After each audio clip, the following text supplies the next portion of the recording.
Hello.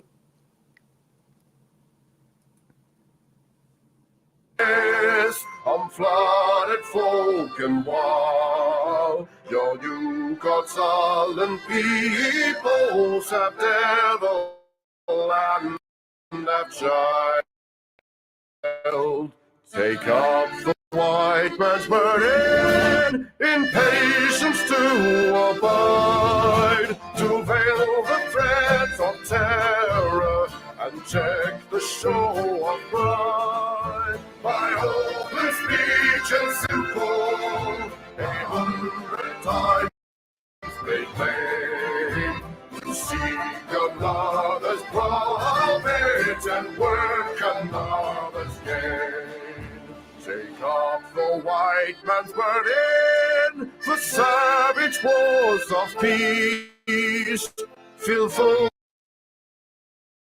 the mouth of famine and bid the sickness cease. And when your goal is nearest, the end for others sought, what's love that Eden for, leaving all your hopes to loss? Take up the white man's burden, not taught to rule of kings, but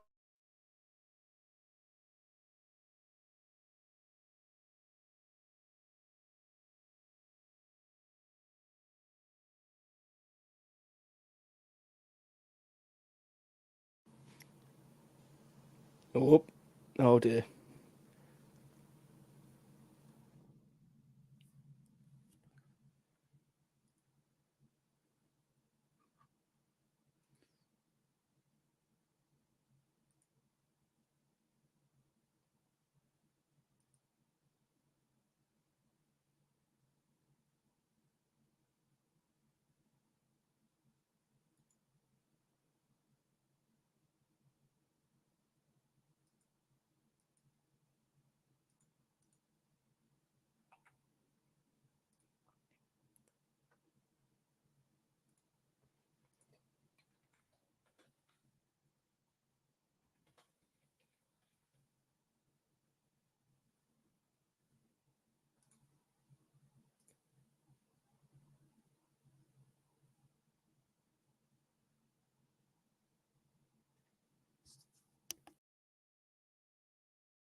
Are you with us now?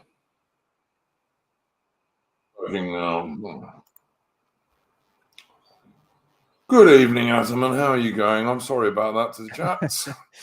My usual boomer tech issues, but there we go. How are you going, mate? Yeah, good. You? Yeah, not too bad. I believe AI is going to join us later on, but I'm not sure when. And I did send out links to a couple of other people, so we may get another couple joining us. Of course, I've got to say to the chat, today is Trafalgar Day, the immortal memory of Admiral Lord Nelson. You got anything to say about Trafalgar Day, Adam? No. We have got an excellent back catalogue of Trafalgar Day streams that people can go back and watch, where we cover the historical details. We covered some of the lesser known captains, I think, in the last one, and some of the ships. Yep. Yeah. I was going to say, we discovered that one of the members of our Discord is actually a descendant of a captain of HMS Bellerophon, which was an extremely famous liner battleship in Nelson's era that fought the Battle of Trafalgar, and of course is the ship that Napoleon surrendered to eventually after Waterloo. Yeah. Was that the one that was captained? Because there was two brothers, weren't there, who were both captains of separate ships? Yeah, I'm not sure which ones they were now, but the chap in the Discord, his ancestor was the captain of Bellerophon, but after Trafalgar, I believe. Not actually. He wasn't captain when it was at the Battle of Trafalgar, but afterwards. Yeah, still pretty cool ancestor to have. That was the Royal Navy ship that the ordinary sailors called the Billy Ruffian. So, did you have a first subject for us today, Alaman? No. It's just everything in the news cycle is just that Middle Eastern conflict that I have no interest in at all, beyond just getting quite angry about people here talking about it. I just, you see all the protests in London and all the rest of it, and I'm pretty much the same as you. I have no interest in it. It's not something that should directly involve Britain, even though we've sent a warship out there for some unknown bloody reason when we haven't got many warships these days. And neither side is the friend of the British and Anglo-Saxon people. Neither of them. As far as I'm concerned, anyway. So I'm entirely neutral on it. I don't care who wins, to be honest with you, to a large degree.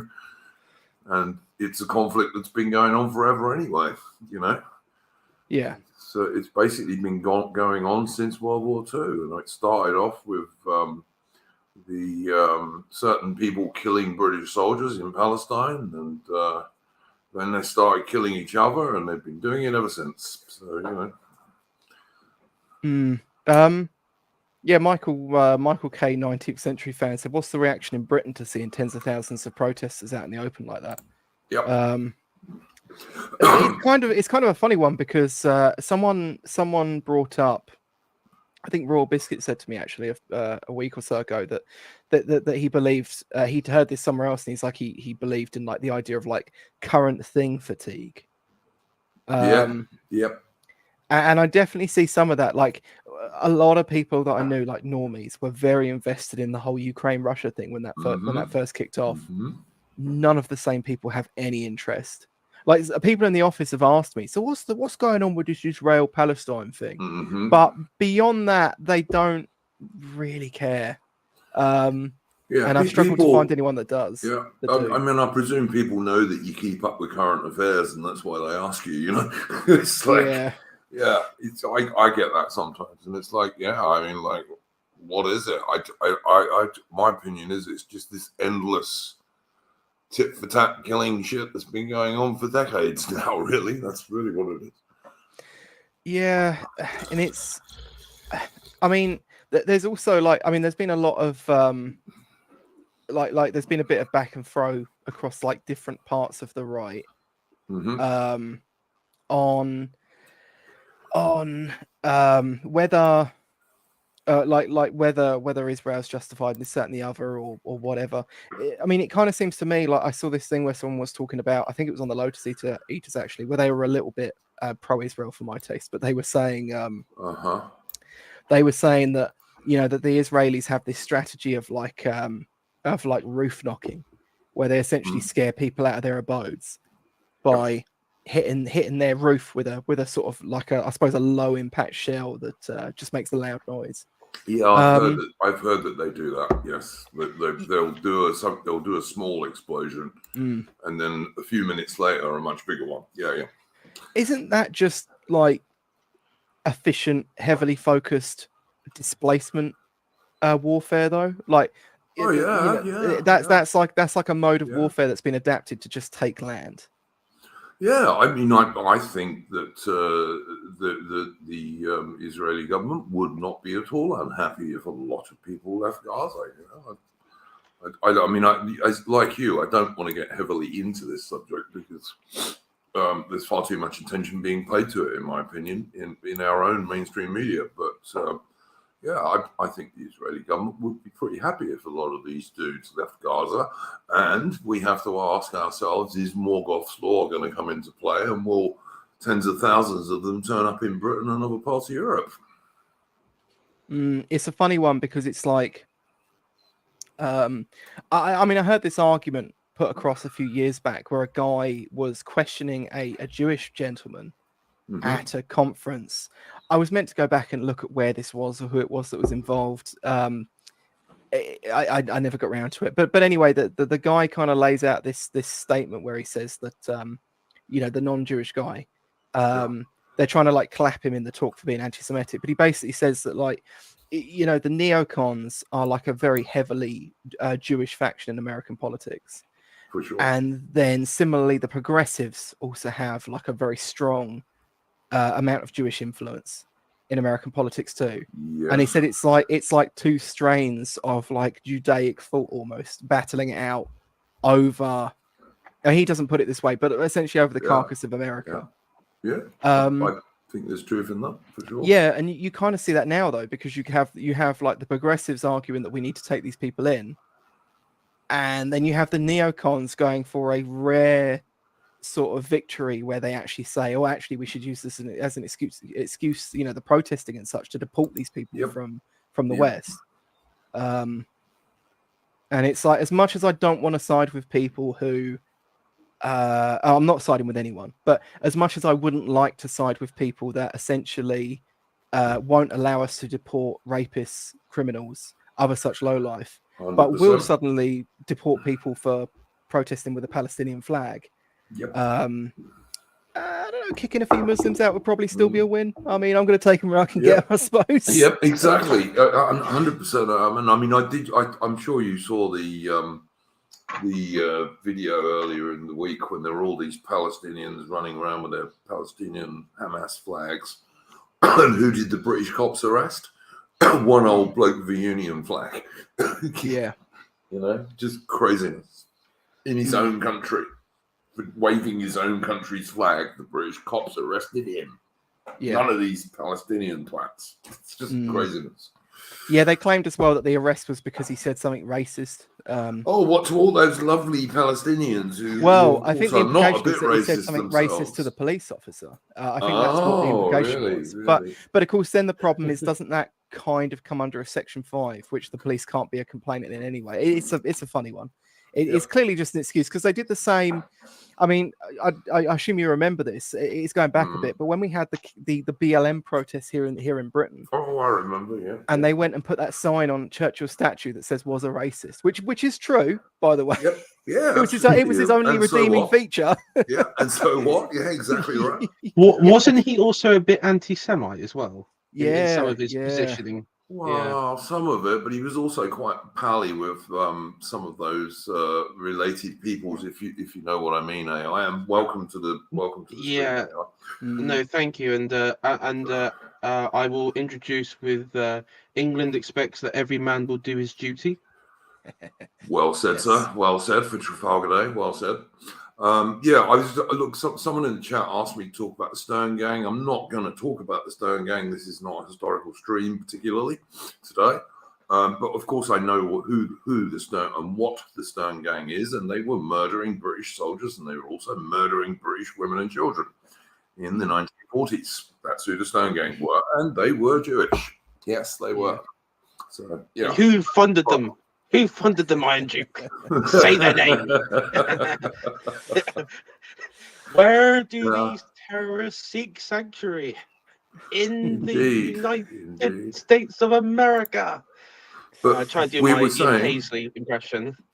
Oh yeah, we were saying I don't know if you heard it, but will Morgoth's law come into force, and will Britain and other European countries end up with thousands of Palestinians now, thousands more Palestinians, I should say. Seeing as Britain already seems to have quite a few going by the protests.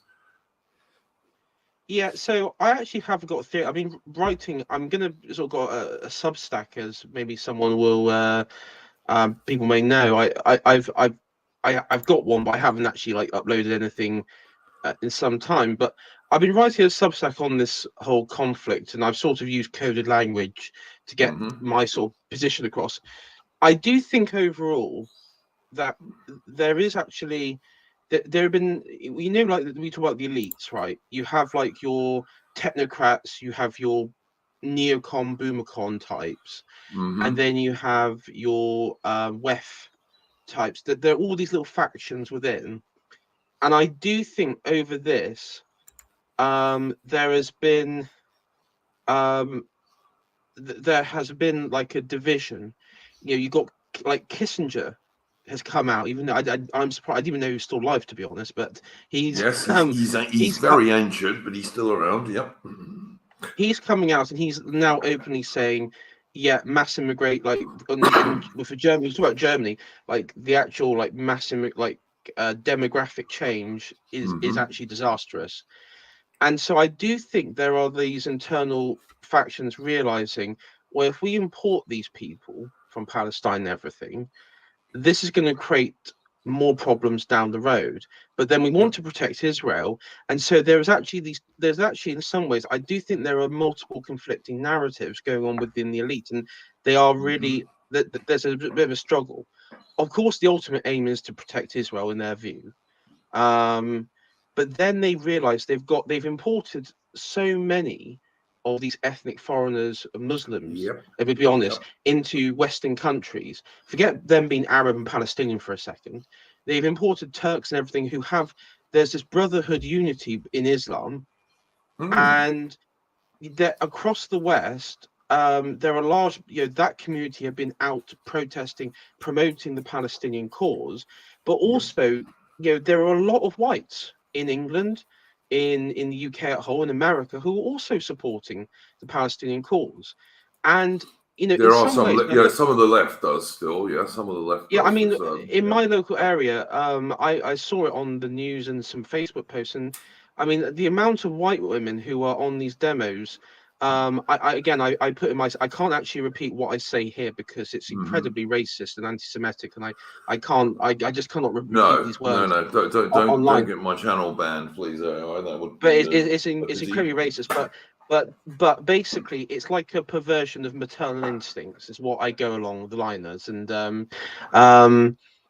I do, and the ironic thing is, and there are small hat groups in New York and in London and places who have been the biggest proponents of diversification of the West. Yes, and yet they don't want that for Israel, strange to say.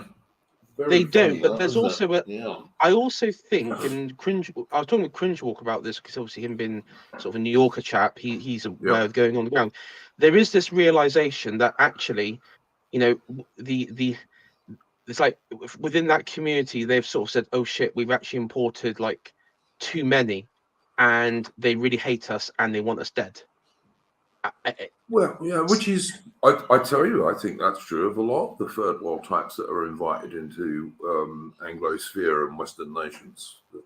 And the thing is, they thought that they could use them like African Americans or West Africans as a client group that they can control, but actually it turns out Iran and is controlling them, and you have these various Islamic hierarchies which can control them. In the West. Let us not forget though, AI, that Hamas itself was started by the Israelis, and it was started by the Israelis to take power away from the PLO. Yeah. So in some ways they're getting bitten by their own creation. So, well, I mean, as Adam and I were saying at the beginning of the stream, frankly, I've got no dog in this fight. I don't care who wins. It's like they've been killing each other for the past, certainly since 1945. Well, a lot of the Islamic groups in Syria that were where you had and there was actually, I saw Rory Stewart of all people tweeting out, and I don't usually look at Rory Stewart stuff because it's usually a load of bots, but actually there was something that was kind of interesting to see was that when he was in I think he was in like the working. I don't think he was defense secretary, but he was in the defense. He was like on the team there of defense, like maybe like a junior minister or something. And he was concerned about where arms, because he had like the Free Syrian Army, which were like the quote unquote moderates, but he was concerned with where the weapons were actually, because we were giving them weapons, where it was going. And the civil service gave him the usual runaround. It turns out when he did some digging, he actually found out it was going not to them, it was going to like organizations like al-Nusra, and then of course what would eventually, various Islamic groups, which would then form into ISIS, Islamic State. And I do have to wonder, because there's so many different of these like little Islamic groups, how many of them over the years have actually drifted? Because I know Syria's pretty much cleaned up now with thanks to Assad and Russia. How many of them have actually shifted southwards into like the West Bank? For sure, yeah. There's going to be some. But I mean, the other thing you've got to look at with Gaza and the stuff that's going on there is that it is noticeable that the Arab states around Israel are not actually opening their arms and telling these Palestinians, you can come and live here, where they would have no problems with language and all the rest of it. But they notably are not. I mean, the Egyptians haven't even opened their border with Gaza. Well, Egypt has a problem in the Sinai Peninsula with Islamic terror organizations. I think they have like a Bedouin issue problem going on. Yeah, and they worry about the tourist sites. Of course, they don't want to lose the tourism money of people going to the pyramids and all this kind of stuff. And Jordan. I mean, the monarchy of Jordan, which are quite westernized. Like the elites in Jordan are quite westernized, but the people still very much of that region, let's say. And because of the huge demos in Jordan that you've seen, and speaking to sort of my parents who worked in government and everything and know a bit about the region, they're probably thinking to themselves in Jordan, the monarchy and the government there, they don't want to have a situation where like the Iranian Revolution, where the monarchy is overthrown and organized Islamic organizations take over the governance, which it could happen. And because of its location, it would be impossible for the West to really stop it if they wanted to.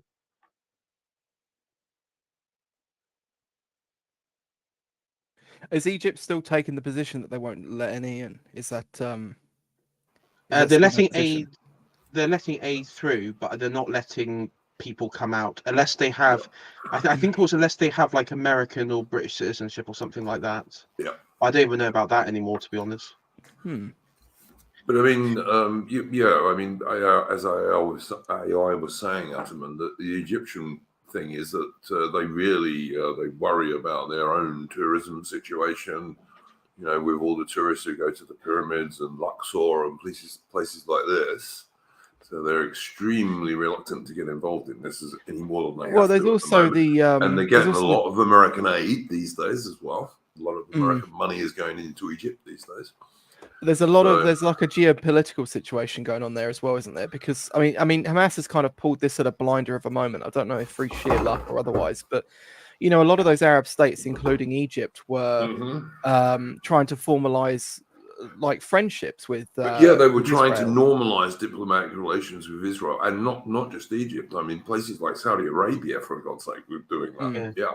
And yet the populations in those countries are very much going to take the side of Hamas in all instances. So do they really want to be letting enormous amounts of even more sympathetic Hamas supporters from Palestine into their countries? Egypt is very is actually more sort of Islamic, religiously Islamic than people I think realize. Because remember, after the revolution in 2011, when Mubarak was ousted by clandestine forces, the Muslim Brotherhood were the faction, because there was all these different factions, like Western factions and liberal democracy faction. Of course, in the revolution, the liberal Democrat types always fail because they're a bunch of losers anyway. And the Muslim Brotherhood sort of came up through the middle, and they became the dominant political force, and they won the election, the presidency. They sort of won all round, and that freaked out the Americans because of the Muslim Brotherhood's relationship with Hamas and other organizations. For sure, and so there was another coup, and where the military took over, and the Muslim Brotherhood president was arrested, and the party was, I believe, it was disbanded. So, I mean, in theory, there could be an Islamic revolution I think there could be an Islamic revolution in Egypt and Jordan, maybe organized through Iran and their sort of proxy states. I don't know, but in the future, given the Iranians are not actually Arabs, they're not Arabs, and they're not the same as the majority of Muslims. I think they're a different sect, aren't they? Yeah, Shia. Yeah, so that's going to handicap them in doing that, I would imagine. I don't know. But I would imagine that would handicap them a bit. I mean, I guess for the masses it would do, but if they all coordinate, I mean, the thing there is, I think, I think the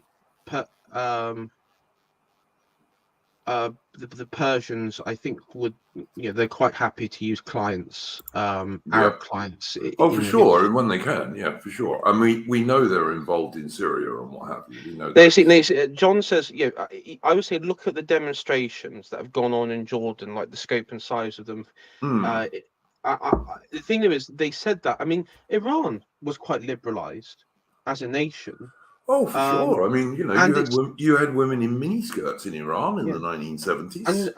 And I would say to John, I don't doubt that the majority of Jordanians probably are westernized. But the trouble is, just because they're the majority doesn't mean they could win in the revolution. All it takes is a few organized people. And because of the proximity to the West Bank and Syria and everywhere else, there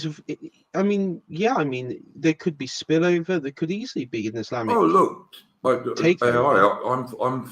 I'm certainly. I think it's possible that this Middle Eastern situation could blow up larger than it already is.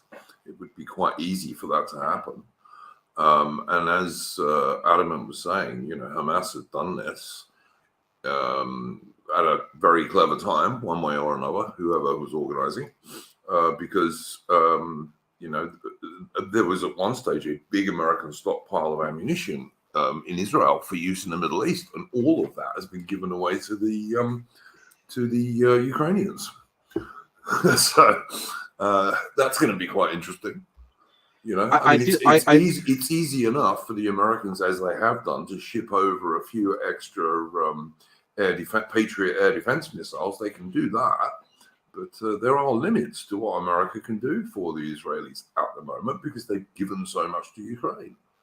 Well, they're probably also aware that, given what has happened, if America was to commit to fighting a coordinated attack between Iranian paramilitaries, Hezbollah, Hamas, if there was going to be one proper, open conflict in Israel, then if they were to commit, that Russia could take advantage and try and launch an offensive in Ukraine, which I think they'd be foolish if they didn't, because that would be perfect timing. I think I don't know how big it will be, but I think you're definitely going to see some sort of Russian offensive moves over the winter. Not right now, because it's the rainy season time in Ukraine at the moment, so everything's mud. But when things freeze there, I would definitely think you're going to start to see Ukrainian offensives. And if America was to sort of leave Israel and turn its attention to Russia and Ukraine, then of course Israel would be overrun. So in many ways, America. I don't necessarily think Israel would be overrun. I've got to say the Israeli military, if they call up all their reservists, is reasonably large, and they've got a lot of kit. So. Whether they'd be overrun or not, I think that's a different story entirely. But they would certainly take casualties, and it would be hard work. Let's put it that way. I think they might be overrun, personally, because I don't think this. I would say I do think the caliber of Israeli from, like, say, 1948 to now is not the same sort of that they are very Americanized Israelis. Granted. I think this is true not only in Israel. I think this is true of the British Army. I think it's true of the American Army. I think the caliber out of the forces these days is not what it was 20 years ago. No, it's not. Yeah. So I don't know. I'm quite sure that's true in Israel too. Like Israel has this extremely high reputation for its fighting, for its army, but they haven't done much fighting for quite a long time now. You know, not serious fighting, rather than a bit of guerrilla stuff and shooting the odd stone thrower. Yeah, I mean they've basically been doing like Northern Ireland style police work. You know, like a bit more violently than the British would have got away with, but yeah. Yeah. Pretty much. I tell you what, this whole thing saga, it's always made me wonder, like, you know, what happened if we like blockaded Londonderry and like bombed it constantly day and night?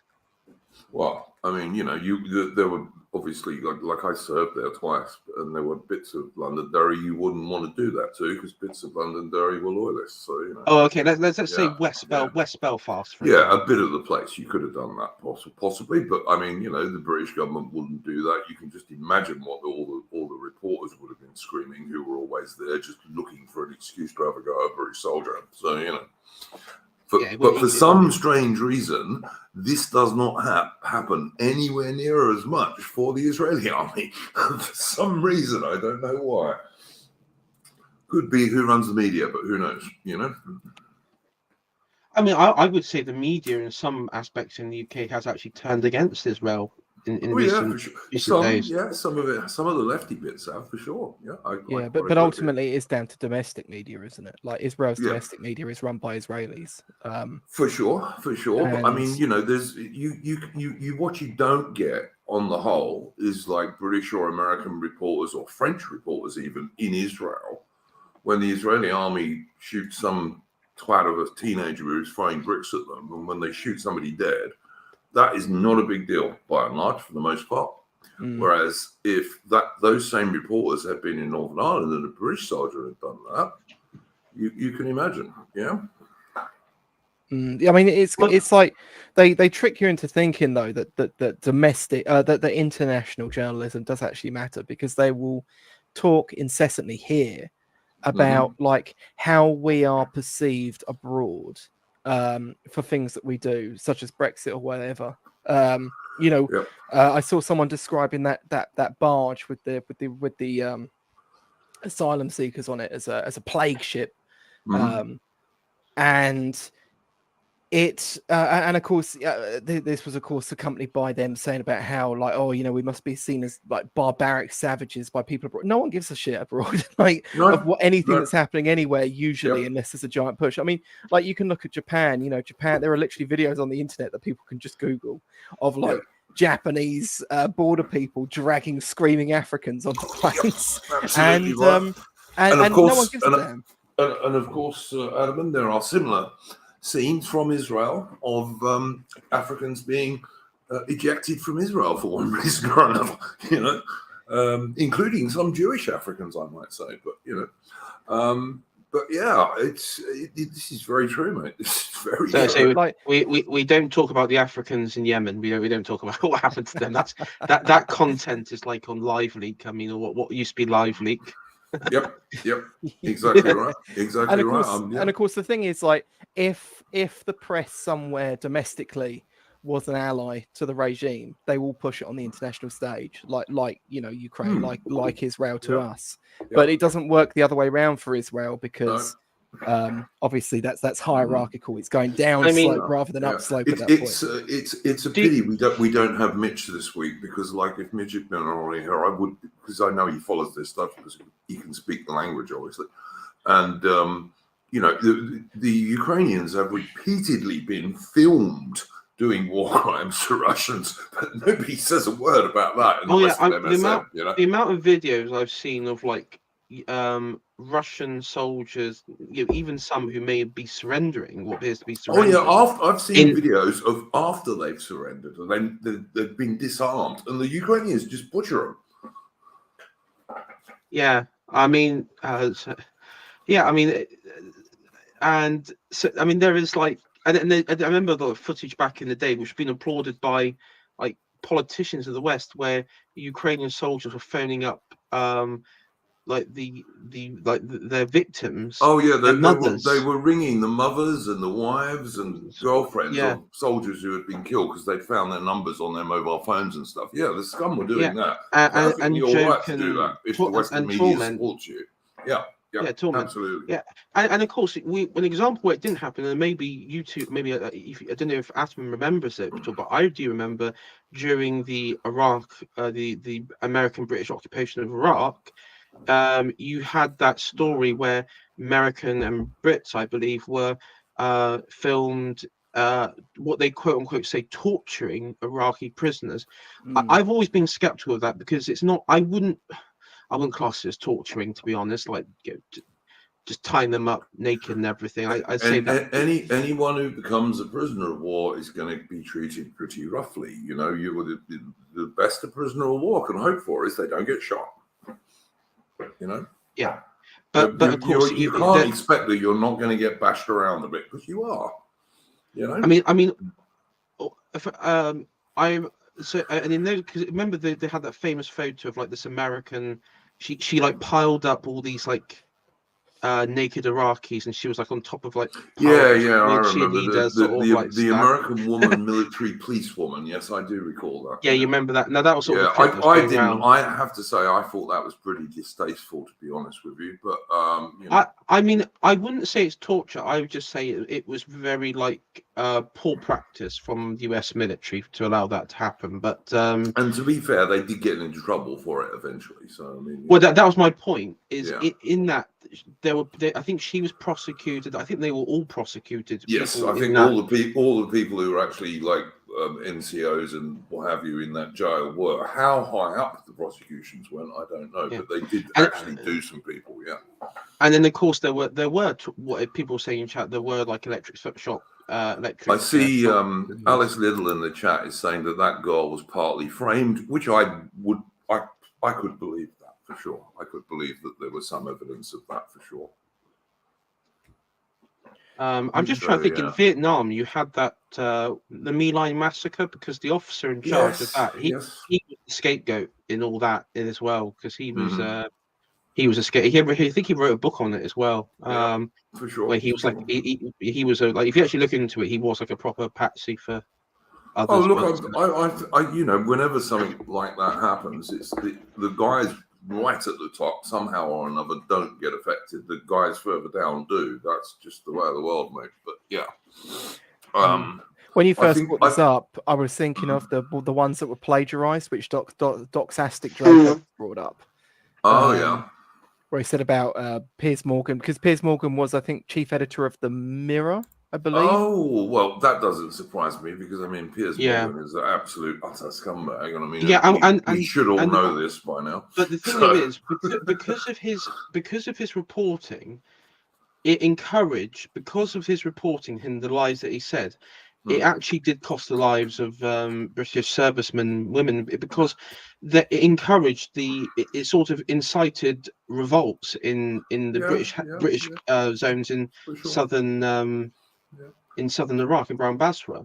Listen, AI. I can tell you for a fact that the British Army, the soldiers in Northern Ireland, they hated British reporters. They were detested.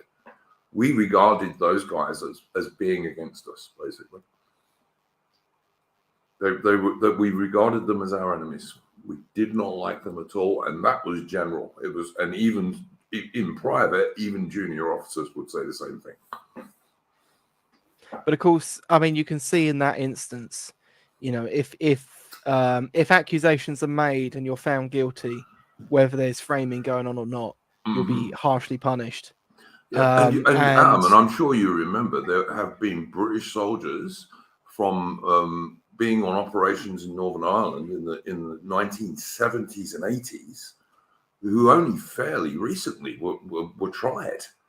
Yeah. And it's only just recently the government has said they're not going to do it anymore because there was such an outcry against it because these were old blokes by now, you know, they were older than me, some of them, for God's sake, you know. So, but of course, what I was going to say is that, but of course, if you make an accusation, even if it's plagiarized or faked, You can make the accusation basically scot-free. It carries no weight of responsibility with it.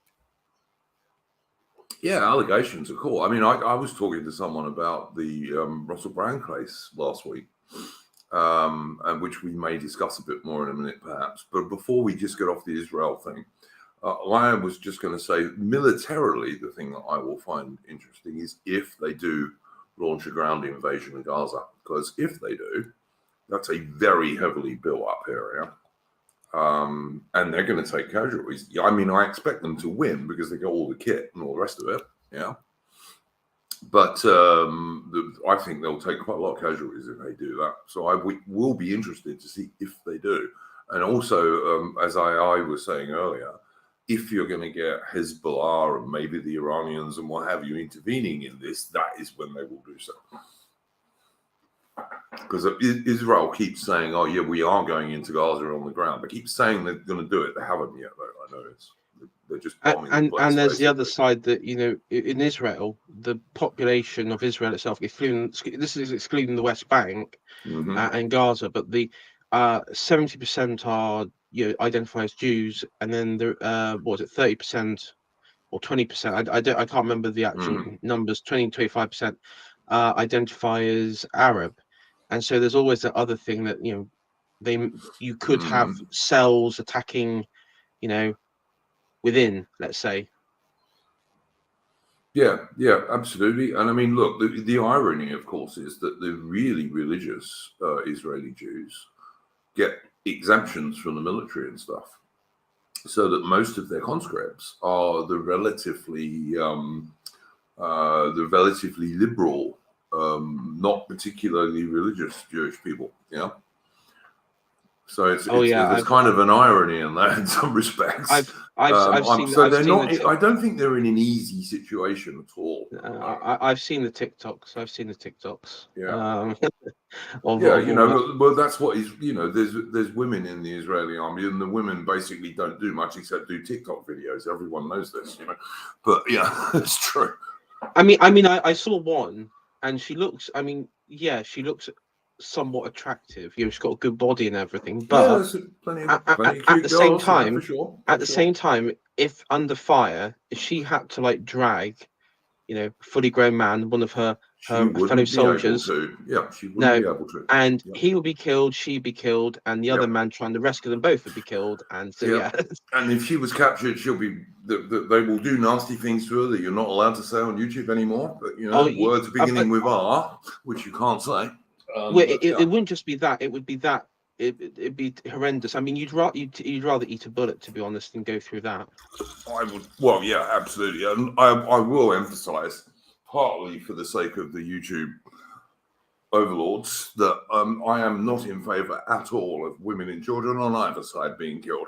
I'm absolutely against that, and I actually am against that. I don't want women. We are against. I mean, fundamentally, we're against child soldiers and female soldiers. Yes, but yeah, and I actually am against there being women in frontline roles in the military. That's not their place. They shouldn't be there, quite frankly. And when you put them there, you're putting them deliberately in danger, and you're putting them in a position where they're going to endanger blokes as well. So there you go. That is my opinion on that. Yeah, and I mean, I see it. We see it in like British Army now. I mean, some of the clips where you have like women who have to go through basic training, and most of them fail because they can't deal. They can do maybe some of the athletic and the physical bit, but when it gets to combat training, they just can't. They just can't do it. They can't even do the physical stuff, because to be an infantry soldier, you have to be able to carry 60 to 80 pounds of equipment. Very few women can do that. Very few can, and if they can, they can't do it for long. I do think I have a theory, because I've seen. I think they may be given special dispensations for women in basic training. I don't know that for certain, but what they do. I know this because I've looked it up. I've done streams on it with people like Don the Pleb, who was a U.S. Marine Corps dude. What they do is they lower the standards. They have to, and sometimes they lower the standards just for the women, but mostly they just lower the standards across the board which means you get lower standard recruits even amongst the men. So, Yeah, I mean, war, as anyone who's been watching the Ukraine should know, war is pretty bloody tough sometimes. It's not pleasant. I mean, I do also think that in some way the standards of training and this is like in the basic training stage of the officers who are training them. They've gone down, mate. Absolutely. There was a clip going round. I think it's one of the BBC thing. It's sort of like a basic training documentary that's going on. It's like in episodes, and there seems to be like, we've got like these 18-year-old, 19-year-old lads. They're really immature. This is such a problem. Mm-hmm. We may have to kick them out. And I was just like, my dad was watching, who was in the military, and he just said, well, why don't they just rough them up a bit? Put them through the ringer, really, because the military would never get rid of somebody unless they did something really, really like fucking stupid. They wouldn't get rid of somebody. Or immaturity. The idea is they're meant to drill maturity into them. They're meant to turn them into men. I mean, that's what it was all about. But AI, look, I remember watching that, and it was quite famous at the time. It was probably about 3 or 4 years ago now. But there were these two little cheeky babes in the British Army. And during an exercise, they're walking up a river, in the river, little stream, I should say, not a river, a stream.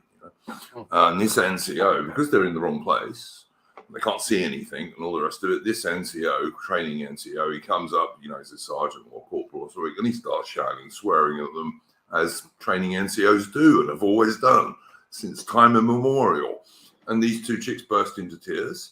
And when they got back to camp, they put in a complaint against him. And of course, they upheld that complaint. The military high-ups upheld it. They said he was abusing these two poor little girls who shouldn't have been doing that job, basically, as far as I'm concerned. And what happens? Well, they stop doing it to the male recruits too, and you end up with recruits passing through training who are nowhere near as tough as they need to be. Because part of the reason ridiculous. It's not that. Hang on, let me finish just a minute, AI. Part of the reason for all that shouting and abuse is to mentally toughen the recruit. That's the object of it. It's not done for nothing. Yeah, it's to toughen them up and to make them manage. It's also stress management, because when you're being shot at, I imagine when you're being shot at and you have explosions and people dying around you, it's very stressful. 100%, Normal people would, 100%. Most normal people reaction would be to either have a panic attack or run, and then the soldier's reaction has to be to stand and fight and kill. And the problem is, I mean, also referring back to this, like the female recruit in this documentary I was referencing, she had on the combat. It was in basic training. It was like a combat scenario where they camp in the woods and then they get attacked overnight by their instructors. Your flashbangs, smoke grenades, and blanks, usual stuff. Stress and you're asleep. Suddenly you got to wake up. And think, what are you going to do straight away? Yep, that stuff. She was meant to be on watch, and she fell asleep, and then she had a panic attack when all hell broke loose. Jesus, man. And on an exercise, what would she do in reality, for God's sake? And the thing though is, what really pissed me off when I watched that, as I was thinking back to those clips I'll see on Telegram of like all those Israeli people in the barracks who were gunned down. And I was just thinking to myself, they should be showing the recruits. I know this happened before that, but they should be showing them that. I agree with you. Totally because they say, listen, if you fall asleep when this is what will happen. Duty, this is what will happen. All of you are dead. All your heads are caved in. Your necks are slit. Your heads are cut off. This is what happens. I will tell you straight. If on an exercise when you're on stag, which is what sentry is called, when you're on stag. So you're a sentry and your comrades are asleep and stuff like that. Even on an exercise, if you fall asleep, in the old days, if you fell asleep, one of the training NCOs will beat the shit out of you. I guarantee it. I mean, physically, he will kick you and hit you. Yeah, good. If you fall asleep. Good. And they do it on purpose because they have to get it through to these dudes. You cannot fall asleep when you're doing that. You just can't. Well, you could get the whole company killed, yourself included. Yeah, exactly. Everybody. You can get everyone killed because your mates are relying on you to stay awake and alert. Yeah. You know, even in the ancient Roman army, people could be killed for falling asleep on guard. Well, the whole legion. You know? I mean, in theory, the whole legion could be decimated. Absolutely, because some silly bastard can't keep his eyes open. You know. So, yeah. but you in the ancient Roman army, you could absolutely be executed for falling asleep on guard. And it wouldn't be a quick. But also the Romans, they wouldn't give you quick executions. It would be slow. It would be painful, and it would be there to show the other. I think. What you're talking about here, I think Miot Iori in the chat is right. I think they used to make the other soldiers beat you to death or something like that. Yeah, absolutely. I think it was with like these like wooden training sticks and everything. It was absolutely gruesome. Some of the descriptions. But it's absolutely essential that if you are on stag, as I say, on sentry duty, you have to stay awake. You just have to, because all your mates are depending on you. I went out briefly with a woman who was in the British Army many moons ago. Yeah, and this was just about the time when the women's units in the British Army, previously they'd always had blokes guarding their barracks and stuff. You know, particularly because the provisional IRA and what have you was still a thing back then. So there was a small threat, even in Britain. You know. Yeah, but all of a sudden, in the name of feminism, and you know, women and men are all exactly the same, which we all know they're not, but that's what people like to pretend. They made the women do their own sentry duty, you know, at the main gate and all this kind of stuff. And this chick said to me, she said, if I had to, I couldn't shoot somebody. Now, I know some women definitely could shoot somebody, but a lot of them wouldn't be able to. I guarantee it. Yeah, that was a theme from the documentary, whereas a lot of, the women, but also some of the men were saying, actually, I don't think I could do this because I don't think I could kill somebody. I'm just thinking, so well, why the fuck are you going into the army then? I mean, that's literally what they do. Well, yeah, exactly. Why are you joining the army if you can't kill someone? That's ultimately your job. I'm sorry, but it is. It's like when I went in the medical field, and it'd be like me saying, "Oh, I can't deal with blood." It's like, well, why the fuck are you here? That's mental. That's crazy. But I mean, you know, you see the adverts they put out for the military these days. You know, they're not trying to. They used to try and encourage like manly young men to join because that's the dudes you want in the army. It is, but now they don't. You know, and all they go on about these days is diversity and feminism and all this bullshit, and even LGBTQ stuff is being pushed in the British Army as well as in the American Army. Oh yeah, I mean the Navy is. This is the anniversary of Trafalgar. I mean, yes, the Navy, I know it is. Please don't Navy. insult the Navy. Please don't insult the Navy. My son's serving in the Navy. But you know, carry on. Oh yeah. There's a lot of problems in the forces at the moment. Oh, absolutely, there are. Yeah, no, I'm sorry. I was half joking. But yeah, there are. My son would be one of the people who would absolutely confirm there's a lot of problems in the British Armed Forces. But I mean, there's stuff that has gone on in the Navy which makes me want to Fed post heavily for baddies in the country that my nation doesn't support. So, but yeah. Yep, and I have to say I totally agree with Duke Valentino here. Why would any self-respecting European male join the army at this stage? And I absolutely don't disagree. You know, in the case of World War III, you remember in the Second World War they had to introduce conscription because there weren't enough joining. Oh look, the thing is, they would introduce subscription. They would introduce conscription now, but that is going to do you no good whatsoever unless the war lasts at least 6 months. And really, the war's got to last at least 6 months, and really, it's got to last about 8 or 9 months for conscription to do you any good. Because it will take that long to take raw civilians and turn them into useful soldiers, as Ukraine found out. Yes, you can't make really good soldiers in just 6 months. You can't. It's not possible. Not with all the Western help that they got. that the standard of training after 6 months, particularly with new kit, which they weren't used to, wasn't high enough. It just wasn't. I mean, I would ask. I mean, Atta and myself probably around about the same age. So if there was ever a war, we would probably be. You would be, you could easily be conscripted. Absolutely right. Absolutely. And I'm just wondering, Atta, would you go? Would you avoid? Would you sort of avoid? Well, I'm classified. I'm almost classified as disabled, so it'd be easy for me to avoid it. But I know what you're talking about, Arman, but you know what? In the event of a big war, mate, they'd find something you could do. I guarantee you.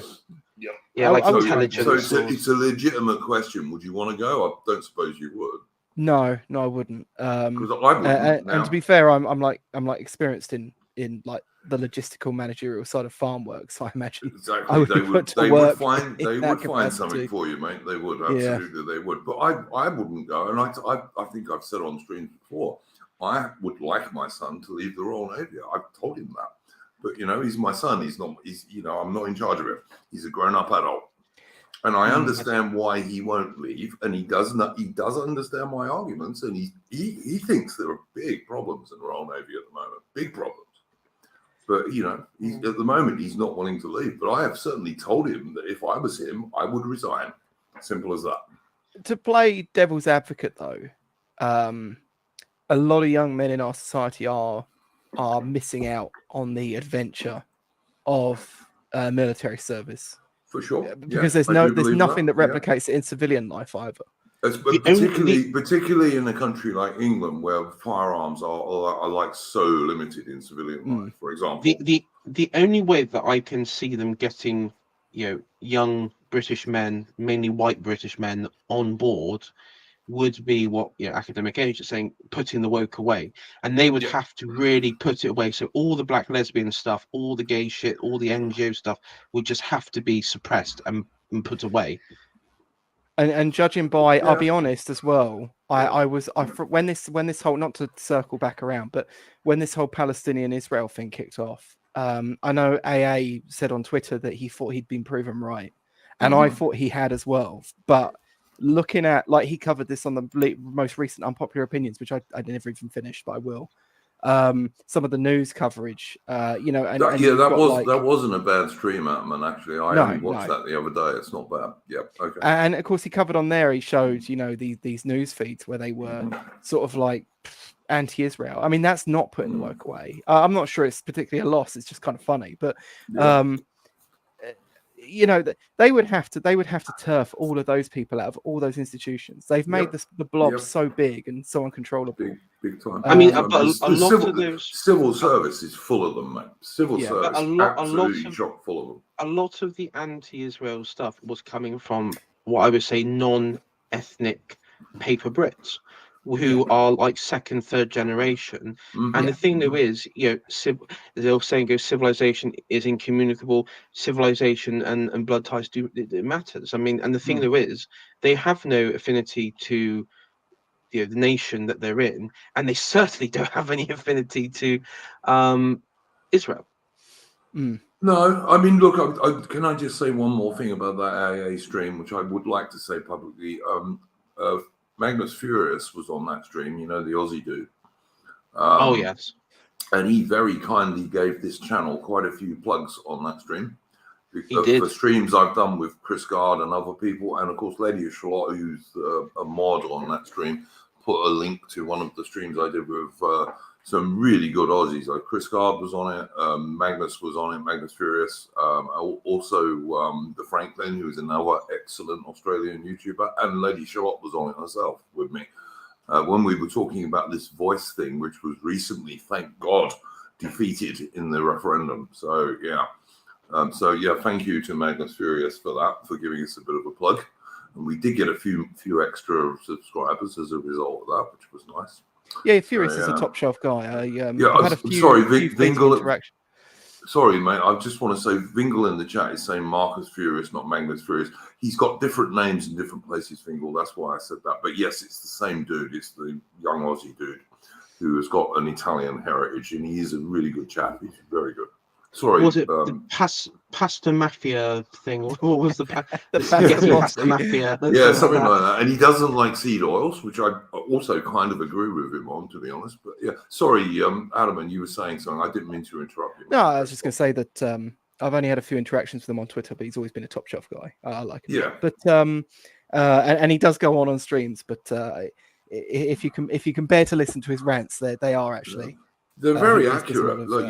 Especially when he's why I like him is he's very good at military stuff. He's interested in military stuff, So he's good at that stuff. So I'm quite happy to listen to him go on. He goes on quite a long time, but you kind of have to sometimes with military stuff and military history because it's a bit involved sometimes, Yeah, but yeah, and it's like the thing is, like, I mean, AI, you're totally right about these people being paper Brits, and they're not, they can't, civilization is incommunicable, and then they can't buy into an ethnic struggle which they have. But how do you remove those people, right? You've essentially trained these people their entire life to believe that they can pick up megaphones and scream for everything they want, and do violence and get their way. Yugoslavia's situation scenario. I'm not even joking. Yeah, no, you're joking. Right. But the problem is that the elite won't. Our elite, like the ones we're dealing with now, they can't do that. They're incapable. Well, yeah. Our current elite have tied their own hands in many respects. They really have. I mean, the only other thing is, unless there would be a scenario where it comes so hostile that there's like movements that sort of like voluntary repatriations, but that's never worked and it never will work. Maybe the ones who weren't born in this country, that could work, but I mean, the only thing is, let's just say there's like a global jihad against Israel and America in like a third world war. It's like a global jihad. Yeah, but it wouldn't be AI. With all due respect, it wouldn't just be against Israel. And it would be certainly against Britain because we're such little poodles to the Americans these days, and probably most of Western Europe as well. So But let's just assume let's assume there's like a global jihad or something like that in Muslim worlds, the BRIC nations. Absolutely, this is one World War III scenario that you could possibly see. So go for it, maybe if all the Muslims in the West return, like all the men at least return to their nations of origin to fight. I mean, that could happen. That did happen somewhat in America with a few Germans, if I remember correctly. Oh yeah. In World War I especially, but even in World War II, there were Germans who went home from all over the world to go and join the German forces because they thought, well, I should go and fight for Germany. And in World War I in particular, I don't blame them. I mean, Yeah. But I mean, there were also, of course, many British people who did that. I mean, Enoch Powell, for example, was teaching Latin and Greek in an Australian university before World War II. And when World War II broke out, he made his way home as quickly as possible to join the British forces, just because that's what patriotic young blokes did back then. Whether that would happen today or whether it should happen today, I think is an entirely different question. But there we go. Well, I've seen people saying that actually, like, a mass mobilization for another war would basically be the death knell of the current Western regime, because you'd be arming and training an entire generation of young men. You and I could hope, about that for sure. Yeah, possible. I'm not saying I don't think for a minute it would definitely be that, but one could hope it would be. I believe that's how the Bolsheviks did in Russia. Oh yeah, of course they suborn. Yeah, if you can suborn the army and the armed forces and take them onto your side, yeah, of course, that's true. And also the French Revolution. I mean, if you look at the Jacobins, they were dominant in the army before and after. Yeah, in parts of it. Yeah, all right, in parts of it. Fair enough. Yeah. I think the Russian thing is a more apt simile. Well, the problem with the Russian example, though, is that the Bolsheviks, they're kind of, it isn't just an elite group coming in and usurping power. They were more entropic, right? In a sense. Yes, I understand, but that was the leadership. That was more the leadership than the rank and file, though. Yeah, but the problem is, I mean, this is kind of I mean, we've had this argument on the right going back where we had the whole what was it, negative versus positive vision stuff, which people were talking about a lot, like a year ago. Yep. Clear them out. Yeah, sorry, go on. No, that was it. Like, I think negative vision was just clear them out. I don't care about the ideology. Oh, look, yeah. I mean, if you can do it, if you can do it, all of us would agree with that. But you have to have a way of doing it, basically. Well, right, yeah, but and the problem is, though, is that total changeover of the people who are running us at the moment. The problem is, though, is like the Bolsheviks were, as a movement of any sort of support, were tiny. They came about at a time where there were lots of different movements springing up. Yep. Because which was also partly created by this sort of extreme end of the wedge of like a negative vision, which is that everyone just wanted that system to change. And you also have to remember that the Russian army had taken enormous losses, like in World War One. That also had something to do with it as well. So And of course, when it comes down to it, like who's there's no reason why, for example, the Bolsheviks. Or that the Mensheviks couldn't have won out over the Bolsheviks, except that the Bolsheviks were a strain of ideology that was up and coming in the sort of grander vision of time, and of course, could garner more support from abroad as well. And I would say they were also better organized. That's always. You think they were better organized than the Mensheviks? I mean, the Mensheviks were a pretty competent bunch at times. They were, and to be honest as well. But I think the Bolsheviks, where they had the advantages, they did have strong links further down into the lower military. If you see what I mean. Yeah, they also had like. I was just going to say the Bolsheviks. St. Petersburg was their stronghold. Yeah. It was their stronghold throughout, which was sensible because you had the naval, the sailors, the naval ports, the barracks. Yeah, I mean, absolutely. It was the battleship Potemkin and all this story. Yeah, absolutely. I mean, it's hard to explain, but historically speaking, at that time, St. Petersburg was. I mean, it obviously was the capital city, but it was the most important city in Russia. In some ways, absolutely. I don't disagree with that. I mean, Duke Valentino in the chat is asking me if I've seen a movie called The Checklist. I haven't, but I will look it up. But I wish we had Mitch on this week because he would almost certainly have seen that. But there is a film I watched. I've seen a trailer for, which I'm going to have to watch. I think maybe tonight or tomorrow. It's called The Rifleman, and it's about a Latvian.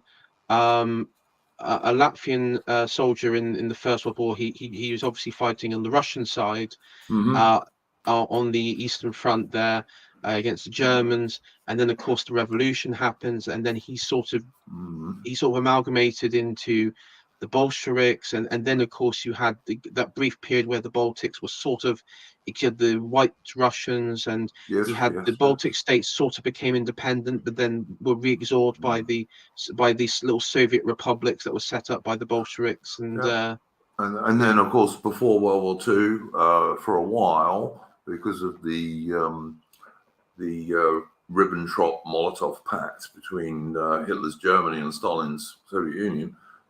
Those Baltic states were reabsorbed back into Russia again, and then of course the Germans liberated them, kind of, and then of course the Russians took them back again. So I mean, there's all that. I mean, the Germans were definitely in Latvia. They were definitely welcomed as liberators. Oh, big time, but they were welcomed as liberators in many parts of Russia. But unfortunately, the Germans had this policy of not being very nice to even the local Russians who welcomed them. So.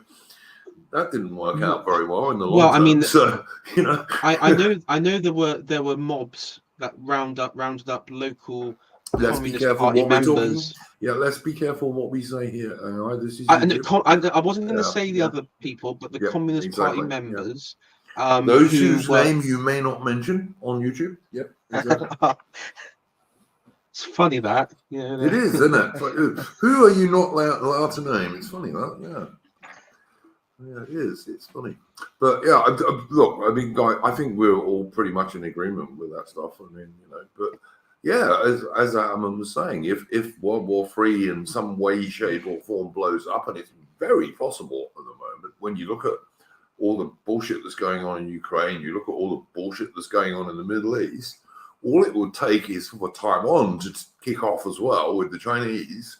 And yeah, we could absolutely find ourselves in some description of World War III. It's perfectly possible at the moment.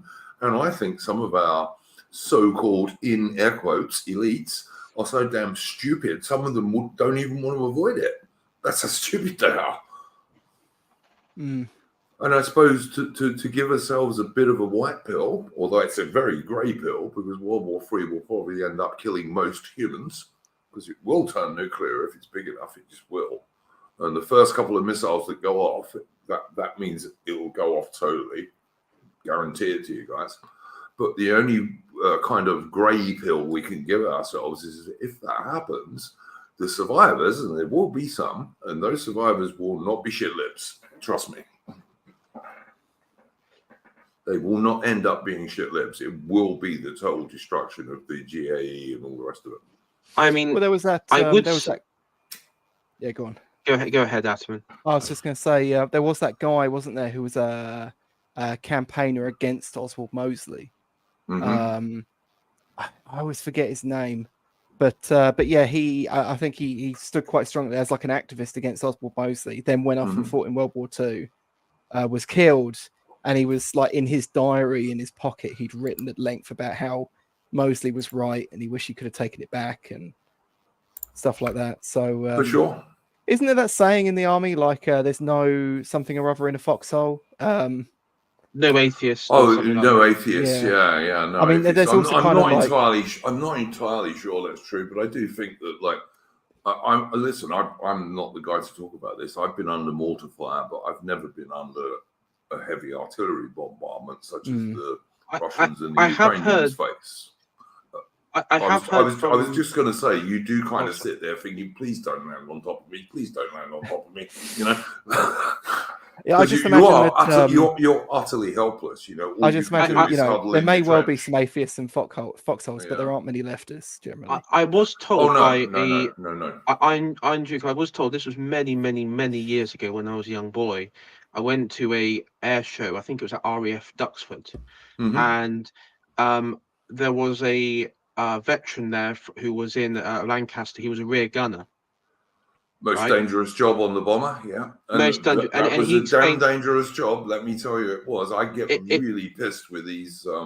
It really was types who say, "Oh, British terror bombers" and all the rest of it. Yeah, I'm not really in favour of killing women and children by bombing, but the RAF Bomber Command dudes were bloody brave. It was the most dangerous job you could do in the British forces in World War II. Especially the rear gunner, because you were furthest away from the rest of the crew.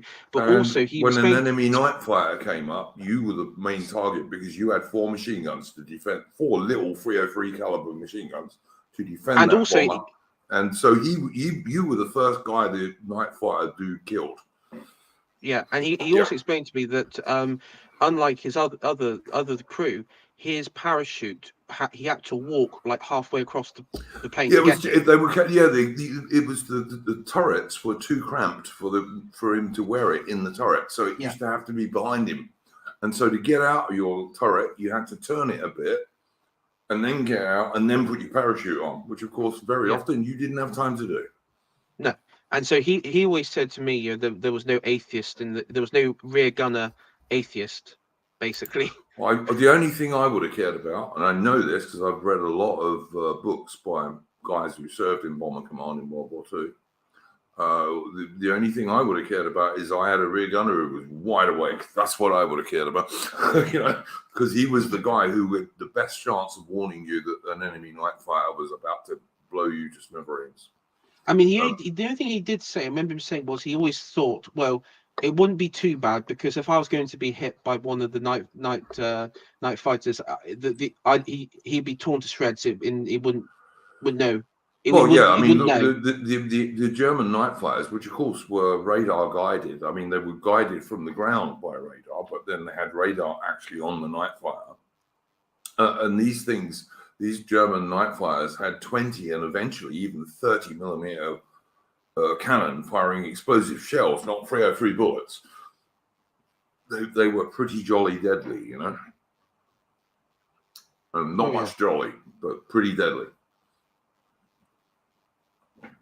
Those Bomber Command aircrew dudes, and bear in mind, the Bomber Command aircrew were just doing what they were told to do. And yeah, if you're in the RAF, and that includes the Aussies and Canadians and South Africans and other people who served with the Royal Air Force in Bomber Command, they had to do 30 operations before they got a bit of a rest. And that rest was actually training new bomber crews. And that was pretty bloody dangerous as well, because you were training dudes who, on old aircraft, usually the training aircraft were old and not particularly reliable, because they weren't on ops anymore. And that was dangerous because you're training guys who don't know what they're doing. So a lot of guys got killed even doing the training. And then once you've done that for about 6 months, they used to send you back and make you do another 20 tours, another 20 operations. I mean, in strict arithmetical terms, the chances of surviving as a Bomber Command aircrew dude in World War II, if you started off in 1941 or 1942, you had a very small chance of surviving the war. Very small. I mean, the two worst ones to me was in the German. You're a German sailor in a submarine, or in Bomber Command. Yeah, they were two of the most dangerous jobs in World War II. Absolutely right, AI. Yep. The German subcrews, also very dangerous job. Absolutely true. Certainly by the end of the war, being a German submariner on a U-boat was not a good place to be at all. You were very liable to get killed by the end of the war. It reminds me of there's a meme that I've seen been going around. It's like a photo from the 90s. You know those roller coasters, amusement parks. You got like when you're going down and everyone's sort of gasping or holding in while they're going, like sun drop, and you have like photos to get people's reaction. And I don't know if this is real, but I'm told that it is real. It's from this amusement park, and there's this old. It's in Germany, and there's this old German guy who's he's a former Stuka pilot. And so everyone else is sort of screaming, yelling, shouting, and his granddaughter next to him is having a whale of a time, and he's just looking really like stern as he's doing the drop, because of course he's he remembers that sudden feeling of when you go down. I bet. Yeah, I bet. No, I'll be honest with you. I was in the infantry, but I was never in a really high intensity war. Nothing like what's happening in Ukraine for both sides. Much more the kind of thing that's happening in the Middle East at the moment. That sort of thing, which is what British and American forces have been doing pretty much for the last 20 years, more or less, here and there. That's a different story. I would not have wanted to be a U-boat dude, a submarine dude. No, wouldn't have even wanted to be a British submarine dude, never mind a U-boat dude. And I wouldn't have wanted to be in Bomber Command either. Everyone says what a wonderful aircraft the Lancaster was. It was a really good bomber. But when they got hit, they were quite hard to get out of. Oh yeah, especially if you're a lot of shot down Lancasters were shot down with all 7 crew members dead. A lot of them, because no one got out.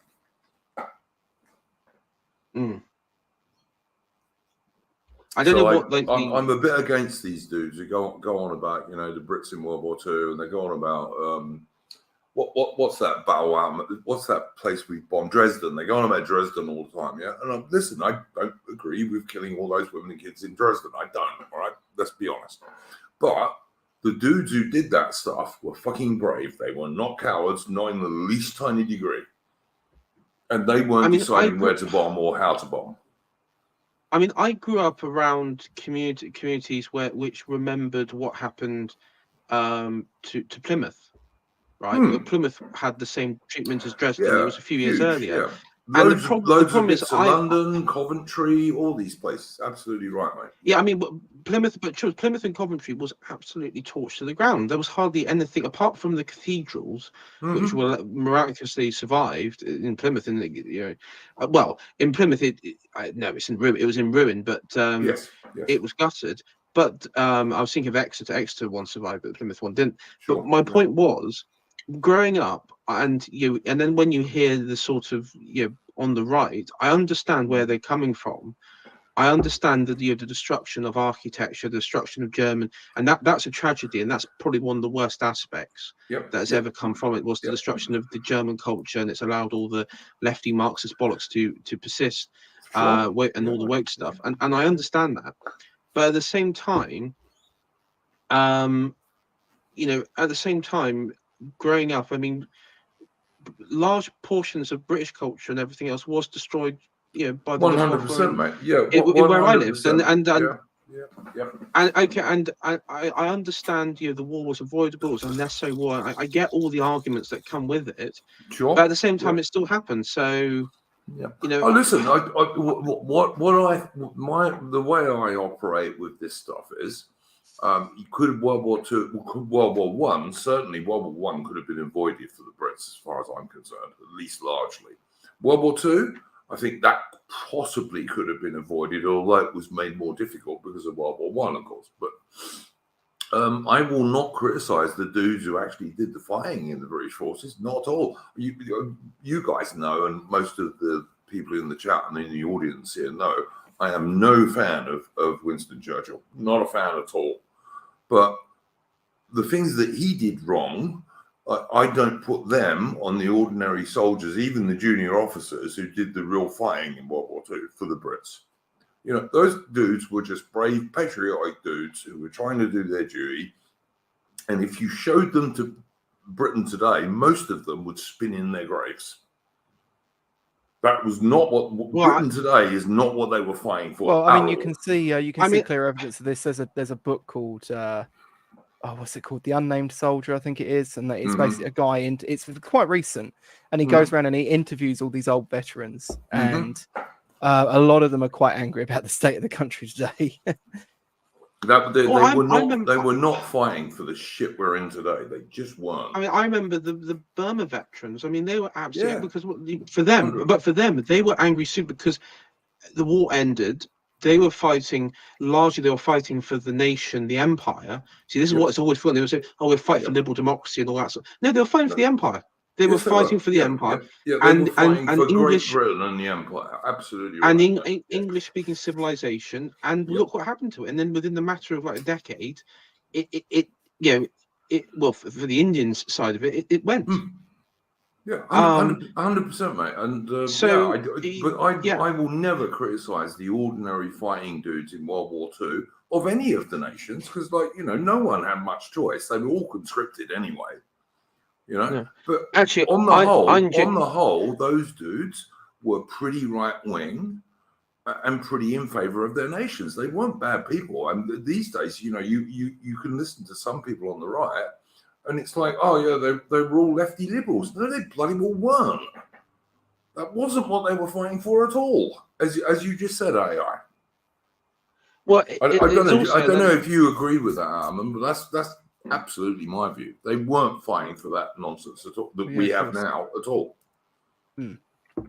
I would say again, one of the things that are attributed to the British Empire is the small hats peoples and that sort of subversion.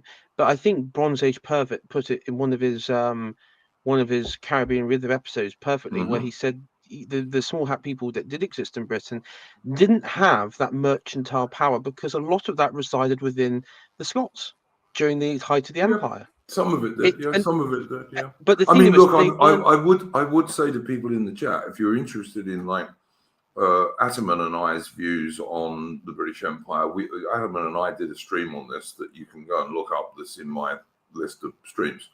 That actually it looks at that did the British Empire state start the gay American Empire stuff, and I think Ataman, it would be right to say you and I came to the conclusion, no, not really. So yeah.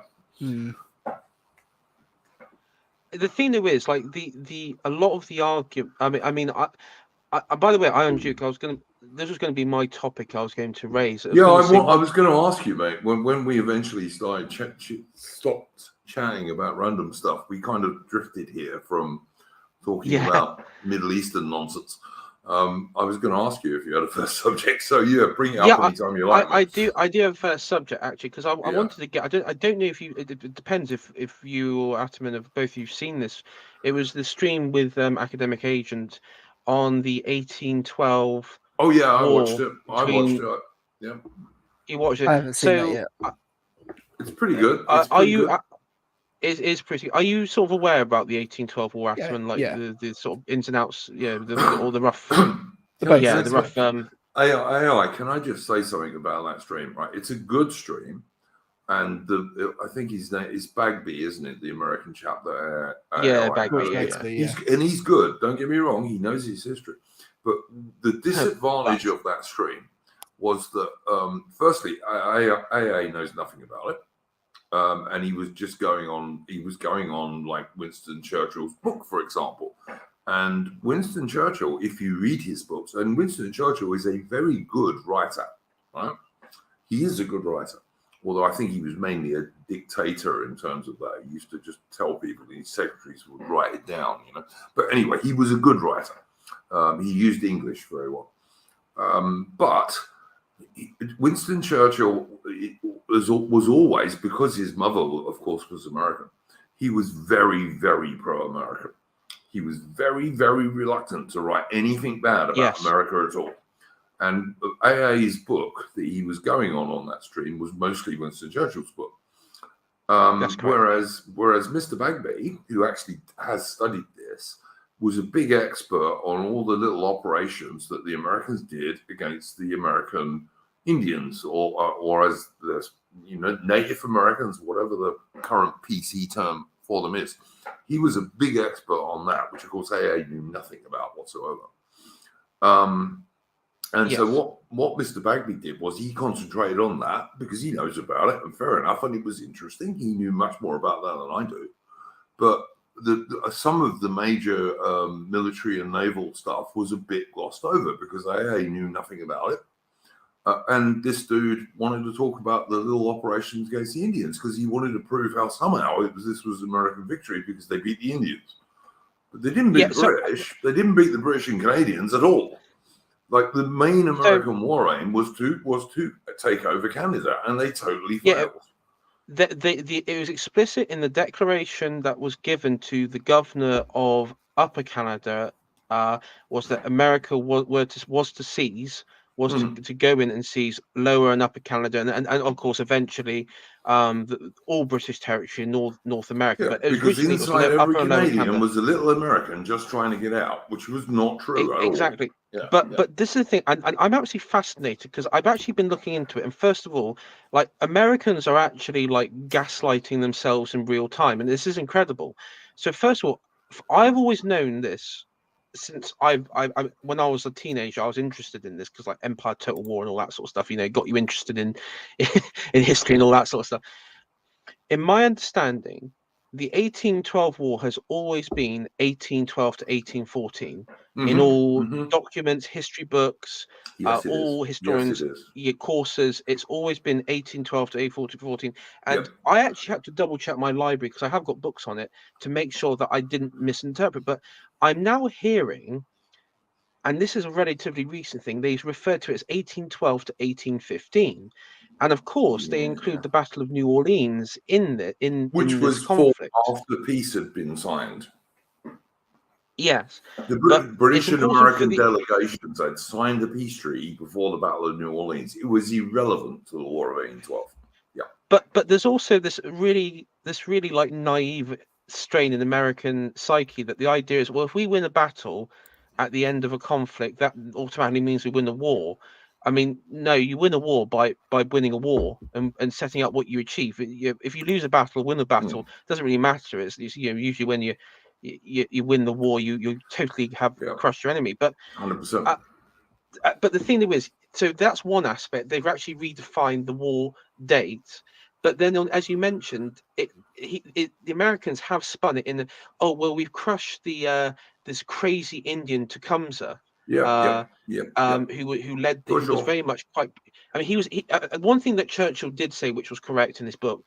Tecumseh was very pro-British, incredibly pro-British. Yes, he was. Yeah, him in his work, and I even believe he actually he was his men were actually attached to the British military. Oh look, in North AI integrated in much later than Tecumseh, after the Battle of the Little Bighorn, when Custer, who divided his little force into several little bits and got beaten in detail, basically, it's not really complicated. That's what I'm doing. Yeah. Well, what's his name? Sitting Bull and the Sioux fled to Canada. That's right. And the British sent a little group of Canadian Mounties, the Canadian Mounted Police. They sent a little group of them to the Sioux. And these dudes said to Sitting Bull, they said, will you keep the Queen's peace? Sitting Bull agreed. And they said, well, as long as you keep the Queen's peace, you can stay. And they did for a while. Yeah, but the thing is, they would always refer to, like, Victoria or George, the Great White King or the Great White Queen. And there would be some sort of level of respect.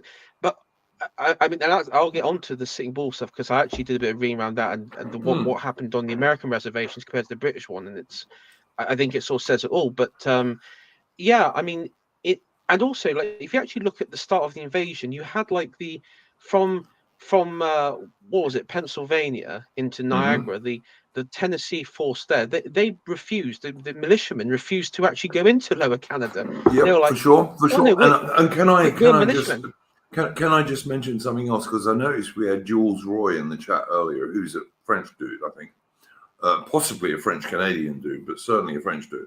And like, even the French Canadians in Quebec they fought against the American invasion. They didn't want it, because bear in mind, the French Canadians in Quebec were mostly royalist French Canadians rather than revolutionaries. Yeah, and also the American Republic was very much notably very anti-Catholic, more so than the British in some ways. In the early days, yes, for sure it was. Yeah. In the early days, so there was also, because of course a lot of Quebec and they were Catholics, but yeah, they were anti-royalist. They saw what happened in France with the revolution there. They saw the American, and so they weren't, the revolution wasn't in favour. And also, the other settlers there were relatively new arrivals from Britain, so there really wasn't this. There was nobody there that would fight for, want to join the Americans. Oh, look, Aubrey Ullman in the chat is saying our American history text will be interesting to read in the coming years as it's all being rewritten. And of course, and look, I know Atman, for example, and I'm sure you are. British history is constantly being rewritten at the moment, and yeah, it's certainly happening in America too, for sure. Well, yeah, I mean, the thing though is, like, even like the War of 1812 has been rewritten. I mean, the only funny thing I would say is the one thing that can't be rewritten out. It was the capture of Washington D.C., where even the American chap on the stream with AA did admit that was a massive humiliating defeat for America during the war, because not only did we capture it, we actually. Our troops were actually, basically ate the president's meal, which was all being served up, and then of course burned down the White House along with Capitol Hill and government buildings. So Harry Smith was there, who was later a great British general in the early Victorian period, and so Harry Smith was a really good soldier. He fought in South Africa, he fought in India, he fought all over the place. And Lady Smith in South Africa, which became famous in the Anglo-Boer War, was named after his wife, who was a Spanish girl who he rescued during the Peninsular War. Anyway, rescued from when the British Army was going crazy in Badajoz after they captured it, because they took so many casualties. The British went a bit loopy in Badajoz after they captured it, because the casualties were so bad that Wellington was seen in front of the ditch of this formerly French fortress on the border of Spain that the Brits did capture, but this ditch was completely full of dead British redcoats, and Wellington was seen in tears, one of 2 times in his military career where he was, because there were so many dead dudes there. And mostly because he didn't have a very good siege train. He didn't have enough heavy guns to batter down the walls properly. Sorry, Iron Duke. Yeah. I'm seeing this in chat. Yeah, the Washington D.C. was left basically undefended because it had no strategic value except being a capital. But the capital is strategic value. No, guys. Listen, anyone in the chat who's saying that is not true. There was a battle at a place called Bladensburg, where the American army tried to stop the British advancing, and the British routed them. The British routed them.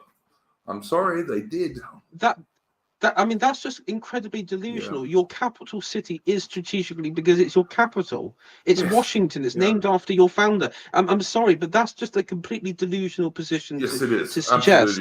Absolutely right. And what I was going to say earlier, AI, was that Sir Harry Smith, who was an officer at the time, who'd been fighting in Spain and then got sent over there, he actually pinched two of President Madison's shirts, because he had no clean shirt. So he pinched two of the presidents because the president left so quickly that he didn't take them with him.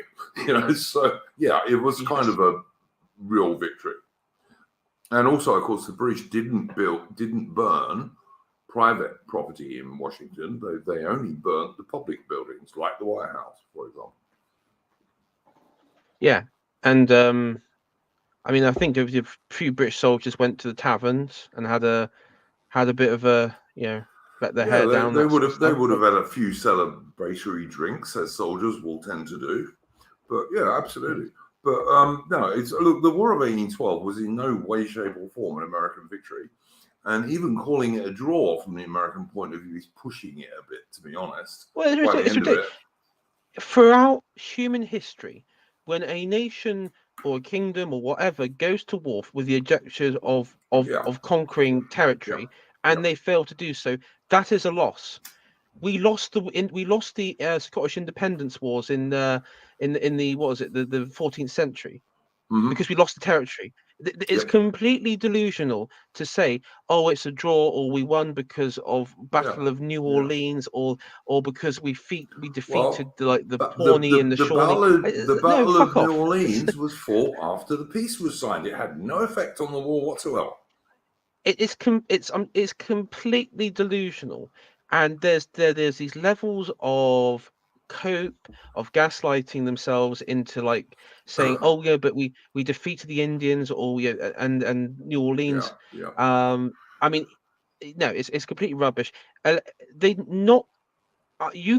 would preface this: if they captured even a small island in the Great Lakes from British, if they captured one small island and the Brits said, yeah, you had that, I would concede today that saying, you know what, fair enough, you did win, because at least you captured some territory. But there was no territorial change at all.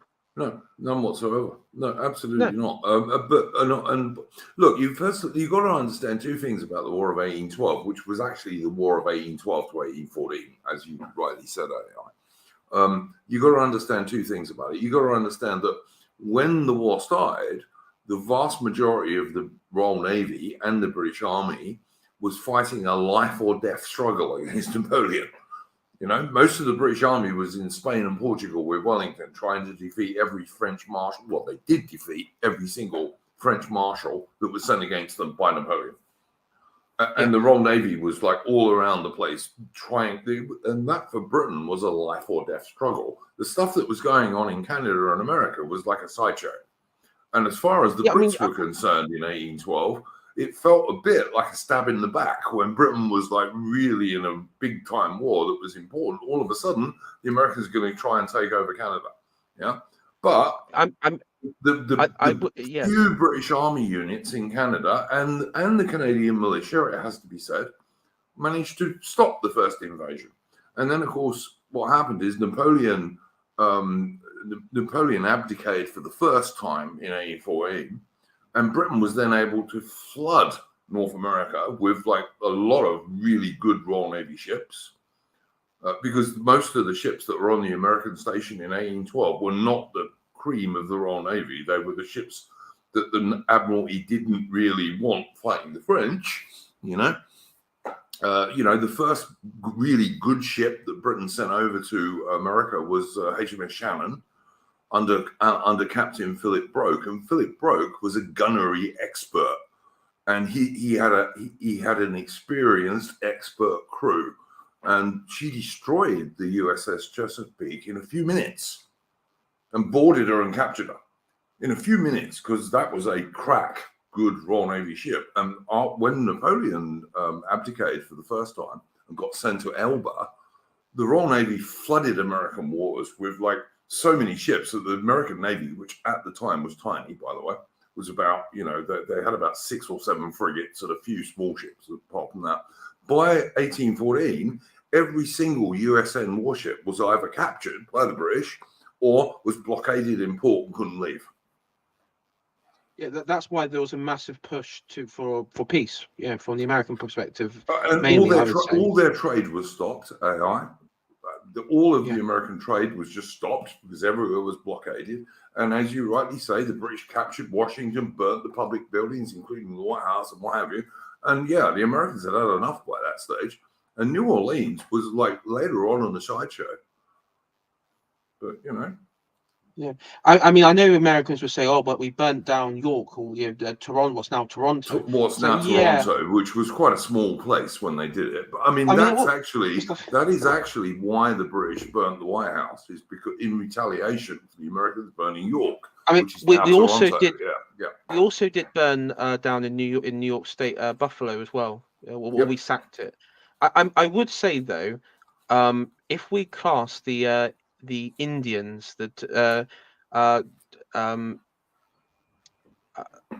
Indians in the British Army, then I mean they did sort of commit rape and mass murder and some of them on did. several occasions. Some of them did, but let's also be fair here, AI.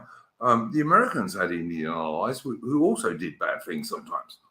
It wasn't just the British who had Indian allies. The Americans had some, and they did some bad things to Canadian people. So it was a two-way street. It's true. Yeah, they had like the Pawnee. We had 2 months. We had what was it? I guess it would be like the Omaha. Can I just say quickly to I see Lady of Shalot's in the chat. Nice to see you here, Lady of Shalot. Sorry, mate. Carry on. Yeah. No, that's true. But so it was a two-way street. If you're going to use semi-civilized people or uncivilized people in war, that's going to happen. And some Indian tribes and Native American tribes who were supporting the British did nasty things, but so did some of the Native Americans who were supporting the Americans. If you're going to have semi-civilized allies, that's going to bloody well happen, isn't it? Yeah, and of course the one of the we'll talk about the foundations of why the war broke out. Now, a lot of Americans, from my understanding, this is that maybe I don't know if it's in their education system, is because of like the press gangs. Because of course we know the reason is they wanted Upper and Lower Canada. They saw Britain weak at the time, and also the trade embargo and everything. But that was sort of also like a backseat. It was mainly because Britain was weak at the time, and the focus was on the Peninsula campaign in Europe and everything with Napoleon. And so they thought, they haven't got many stationed there. And they misguidedly they thought that Britain is far too busy fighting Napoleon to be able to defend Canada. That's what they thought. So we'll take those 2 provinces off their hands and everything else. But of course, in American history, it's actually the press gangs on the ships and the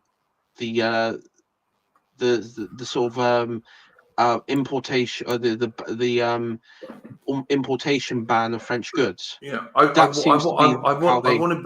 want to be fair to I can't remember his first name, but Mr. Bagby, who was on AA Stream, and I do think he knows his stuff, and it was quite interesting, by the way. But I want to be fair to him. He did point out that Britain's attitude was that some of these sailors on American ships were deserters, and he said, yes, some of them were. They were British deserters. So it wasn't that when the British were taking these dudes off the ships they were bad. because some of them were British deserters, you know. Yeah. Yeah, and that's probably why. Mr. Bagby, the American dude, he did say that. So I've got to give him his due because he said, yeah, that was true. That some of them were, you know. Yeah, I think he from my understanding, he does acknowledge that the real reason was that there was the war part. I forgot what they called the faction in the American politics, but basically the war party. Lady of Shalott is pointing out this is George Bagby we're talking about, and yeah, he's a good dude. He knows his history. I would absolutely tell people to go and watch his channel and what have you. And that stream is actually worth watching. But yeah, and I think it was the Warhawks, wasn't it? I think that's what they were called. Yeah, but there was a large part of New England that didn't want to fight. Oh yeah, New England was pretty much on the opposite view. Yeah, the Warhawks, from like Virginia and sort of this what was the central colonies, I guess, in the South. They were quite. It was quite clear what they wanted was they wanted control of the Ohio Valley, the territories of Indiana, and yes, they did have conflict with the Indians there, and Tecumseh was, of course, in that conflict, and you could argue, well, one followed the other, but it was very different. That they were fighting Cherokee, they were fighting the Iroquois, the Sioux, all those people, and they were fighting Indian tribes in Alabama. I think it's also worth pointing out that some American consuls around the world, not all of them, but some of them, for a fee, would give any British sailor who was a deserter from the Royal Navy, he would give him a fake American testimonial thing that would say, "Oh no, this dude's American," when he wasn't. Even if he was born in England and he had been serving in the Royal Navy and he deserted, not all American consuls would do that, but some of them would, and it was well known that some of them would. Yeah, you know, deeply subversive. Yeah, exactly, exactly. No, but yeah, I mean, the Warhawks, they wanted Upper and Lower Canada. That was the reason why Andrew Jackson. I mean, George Bagby on that stream, AI, actually said that the Americans tried to do the same thing during the American War of Independence. They also tried to invade Canada then, and again, it was a total bloody failure. But they tried. Yeah, Washington had to pull his troops out of Quebec because the locals weren't having it. People who were there weren't interested. And of course, one of the things that had happened in the American War of Independence, or as the Americans say, the American Revolution, one of the things that had happened is that the loyalists in America were driven out of the US after the American War of Independence, and most of them moved to Canada. So, of course, all that meant was that when the Americans then tried to invade Canada 20 odd years later in the War of 1812, they were much more anti-American than they had been in the 1760s. Oh, sorry, the 1780s. So yeah, and not to mention in many of the northern the northeast states, there was still a lot of because obviously even today the majority of people there have English. Well. At the time, I don't know about today, but there's still large, white English, British ethnic origin. A lot of them are quite sympathetic towards Britain and weren't happy going to war. But I mean, there was I can't remember which one in the Federalist one, but he even did the speech saying that why are we going to war? We're the same people. I'm just a bit conscious that Hartman hasn't said anything for a bit, so I just want to ask Hartman if there's anything he'd like to talk about with regard to this particular subject.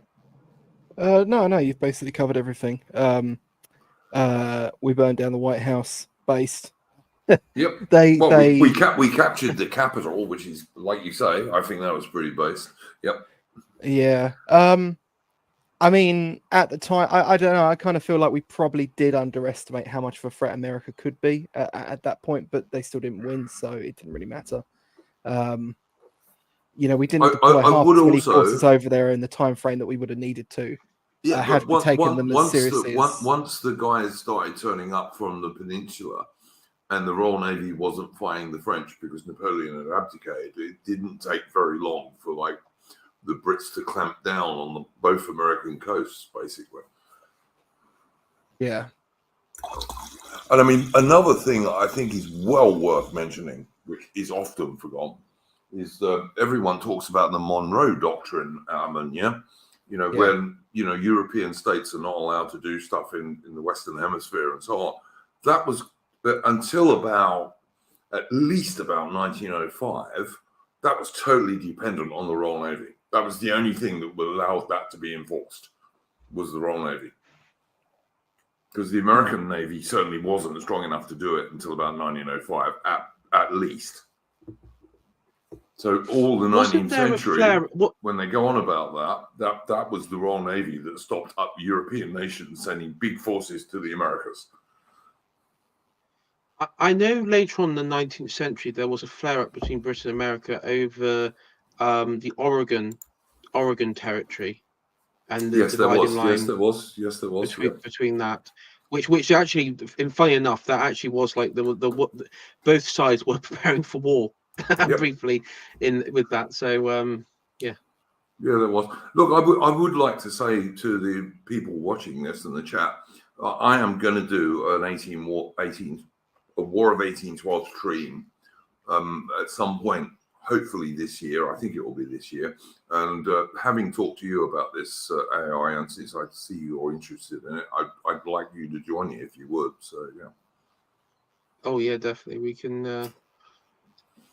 So go into a bit more detail.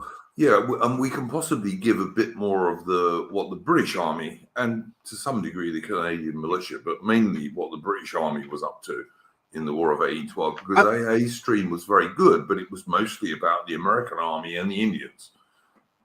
One thing I find interesting with a lot of the people like Charles Oman, people who are talk about British Empire military, especially around Napoleonic wars, like with him, he only references it like once in the Peninsula, in his book on the Peninsular War, and he just says, and I'm not going to talk about it again because it's such an insignificant conflict. It's just like the Americans are so insignificant. I'm not even going to bother about it. When like obviously Wellington in 1814 had already invaded southern France. Like the Brits were the first troops to actually get onto French soil long before the Germans and the Russians and the Austrians did. Wellington was already in southern France, from the peninsula. That's right, yeah. And people were talking about sending Wellington to America. And Wellington's immediate reaction is, "What the devil is there to attack, sir?" He was saying, "What am I going to do there?" Because apart from Washington, what the devil was he going to attack? Because there were these little towns, but Boston was completely blockaded, and what was he going to do there? That was his opinion. But the story of Andrew Jackson and the Tennessee militia, and them refusing to fight, and then like the general with his army in the fort in Detroit, and then he got drunk and then surrendered without firing a shot. I mean, those stories did pass through the British ranks, and probably a lot of the military class in Britain were thinking, who are these fucking amateurs? What are they doing? And I mean, look, let's be honest. When you're looking at the Battle of New Orleans, which, as we have repeatedly said, was fought after the peace was signed, so it had nothing whatever to do with the outcome of the war. It just communications were so slow in those days. Well, I mean, I would say that Pakenham, who was in charge of the British forces, was a brave officer. He was a brave officer, but he was not the brightest tool in the shed. And had that been Wellington in charge of the British forces, there's no way the Brits would have launched a frontal attack against the American entrenchments. Wouldn't have happened. Yeah, but what did okay? Let's just pretend, for example, that New Orleans was important to Britain at that moment in time. Let's just pretend it was. It really wasn't, but let's just pretend it was for a minute. Okay, what did Britain actually lose in New Orleans? What did we lose? Nothing. A swamp? A swamp? A shitty swamp in the middle of nowhere? Oh, yeah. Exactly. Oh, no. But like I say, from a military history point of view, looking at that battle, like I say, Pakenham was a brave officer. He wasn't a very intelligent officer, I've got to tell you. He wasn't. And like, had Wellington been in charge there, or even one of Wellington's better generals, there would not have been a frontal attack against entrenched dudes, which is bloody asking to get your ass kicked when you do it. So you don't, if you got any sense. But wasn't it? What was it because of fog? Is that one of the reasons why he tried it? Because there was like substantial fog or mist or something. I think there was some mists and stuff. Like swamps get misty and that sort of thing. That was his rationale. Yeah, He thought, that's what he said. But Pakenham was not a bright dude. He was great. To be fair, he was. I think he was Wellington's brother-in-law, wasn't he? He was. He was. Yeah, he was Wellington's brother-in-law, and he was great when Wellington could come up to him, clap him on the shoulder, and say, "Ned," because that's what he used to call him. He would say, "Ned, take your unit and just go straight ahead. Take it all before you." But that was when Wellington was telling him exactly what to do. He wasn't a good independent commander. Yeah. But he was a very brave man. He was a brave man for sure. And I know that he is quite easily, Pakenham is compared to Custer. Now, Custer was an absolute disaster. He was a terrible commander. Absolutely terrible. No. You listen. Custer is sometimes underestimated. Custer was a brave cavalry leader. And brave. He did loads of charges. He did loads of charges in the American Civil War, and mostly they were successful. But if you look at Little Bighorn as a military dude, he's got this unit of, I don't know what they originally were, but somewhere like 600 odd blokes, and he just divides it up into little sections, which all get defeated in detail, or most of them get defeated in detail, which is always going to happen if you divide your forces all the time. But yeah, fair enough. Well, the reason I say it's terrible is because of the American Indian Wars before the Civil War. When he had command of troops. After the Civil War. You mean? I'm talking about the Mexican American. Oh, okay. Did he do much in that? I thought he was too young to do much in that. I thought that was the older dudes like Lee and people who had been in that. But yeah, all right. I believe he was in it. Yeah, he was. Okay. I believe he was in it. Okay. But yeah, because there was a private was writing his diary about how like Custer was more interested of getting like the finer clothes delivered so he could wear fine clothes on the battlefield than actually like he used to wear design. He did used to wear designer uniforms. This is true. Which I would always say is like if you see a soldier who's wearing designer uniforms, I'd always be a little bit suspicious of them. But yeah, why? But I don't think he was a good commander personally. I think he made too many mistakes that a very young officer would make even later on in his life. If you read a bit about him, one of the things he used to do, and he did this quite successfully before the Little Bighorn campaign, is if you could capture the Indian women and children, they often wouldn't attack you because they didn't want their women and kids to get killed. And that apparently is what he was trying to do at Little Bighorn. But the Indian village was vastly too big for him to do that. And he didn't realize that until it was too late. So, there you go. I mean, I agree with you, but I mean, that sort of tactic was like played out hundreds of times in Georgia and Alabama and Mississippi. For sure. But I mean, that's how they got the natives there under control. And I think even like Andrew Jackson in Indiana did pull the same stunt as well with the tribes there. So, but I understand what you're saying. I mean, I would say he was a very good administrator of regions, but I just think I think he had. I think he also had. I think he had political ambitions. Yes.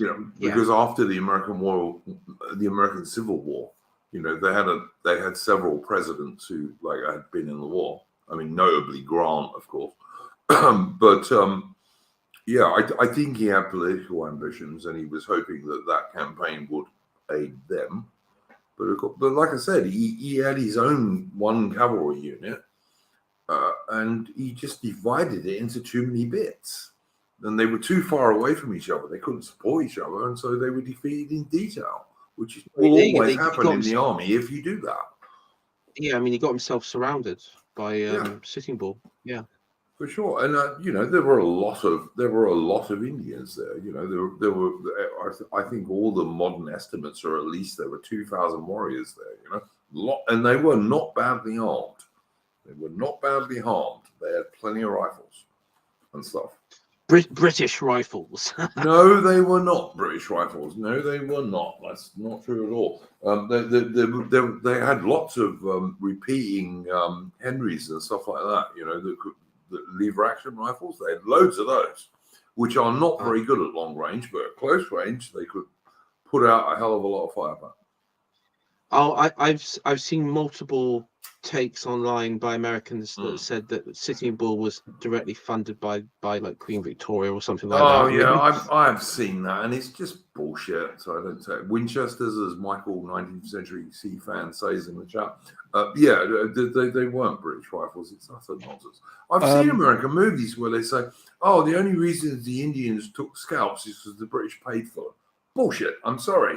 There were quite a lot of people who used to pay for scalps, but not just the British. Could you imagine like a small town like in Ontario or Alberta, and like all these Indians come with like people like white men's sculpted heads, and they walk into like this European town. And the British will say, I'll give you £2 for that, mate. No worries. It's nonsense. It's nonsense. The wife of the trader would be screaming her head off. People and children would be crying in the streets and everything. It's like, absolutely correct. Yeah, no, it's not. It's nonsense, and it's a myth. I need to head off because I need to get up quite early in the morning. All right, mate. Thank you very, very much for joining us, Adam. And I'm sorry, I was just going to ask you if you had anything more you wanted to talk about before you left. No, not for anything me. You want to plug, mate, before you go? No, nothing at all. Maybe next time. All right, mate. Thank you very, very much for joining. You're always very welcome on this stream. You are one of the founders of this stream, after all. So there we go. Yeah. Well, talk to you both later. And go well, mate. Go well. Yep. Good night. All right. We've been going for 2 hours, AI, and I think we're gonna start wrapping this up now. I think they'll wrap it up now. We're gonna head off as well. So.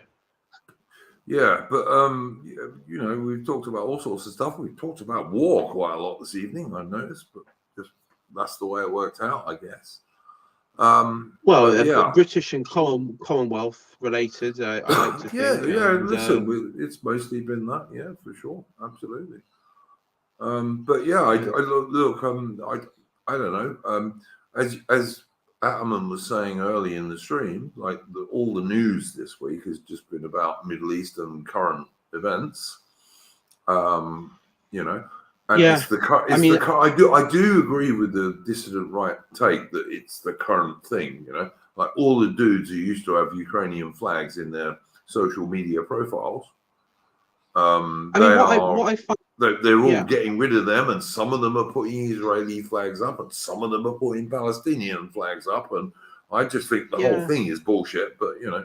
I mean, I've seen quite a few Israeli flags where I am. I've seen a few Palestinian flags, and the thing that is what's depressing, and I put this in my Substack, is my take on this is, and the reason I'm not talking, I don't talk about on Twitter or any videos. I'm not talking about the conflict there at the moment, is because all this is being used as a way to funnel national energy of a people into like foreign groups, and nothing to do with us. Nothing to do with us at all. This is exactly what Adam and I were saying early in the stream. This thing in the Middle East, it's got fuck all to do with Anglo-Saxon. Yeah, because really. Every Anglo-Saxon Celtic, every real British, not paper Brit, every real British person should be looking at this and saying, how does this affect my country? How does it affect my people? Oh, it doesn't. Okay, so whatever goes on there, okay, I won't go on holiday there. I won't visit there because it's all kicking off. That's how we should that's how we should sort of view it.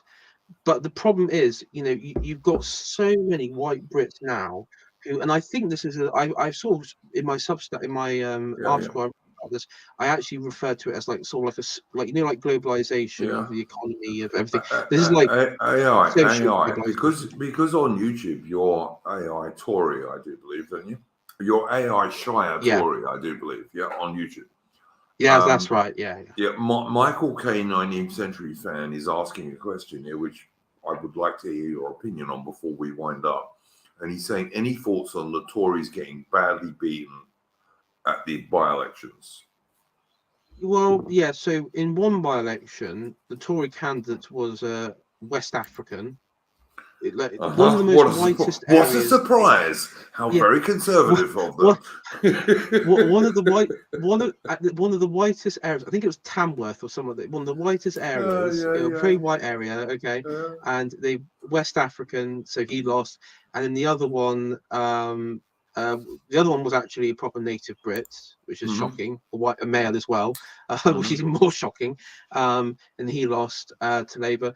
And as I will predict now, and I've even seen this happen with a Tory lord called Gavin Barnell, who was like some slimy little twat in Cameron's government. Basically, the way what the Tories taken away from this is that they've gone too much into the culture war. They've gone too far to the right. We need to go back to the away from the populist stuff. We need to be more shit lib. And we have to get Rishi Sunak back on track and be more like pro green and all that sort of crap. Was he ever on track? Was Rishi Sunak ever on track? Oh no, it's all load of nonsense. It's all load of nonsense. It's just an excuse to get make sure the Tories don't get any ideas that the reason, because the real reason they've lost is because the voter base sees that it's just a bunch of paper Brits running the Tory party and running the government. And they're running it into the ground, and they have no love for this country. There's nothing that they have share any value or any connection to this country.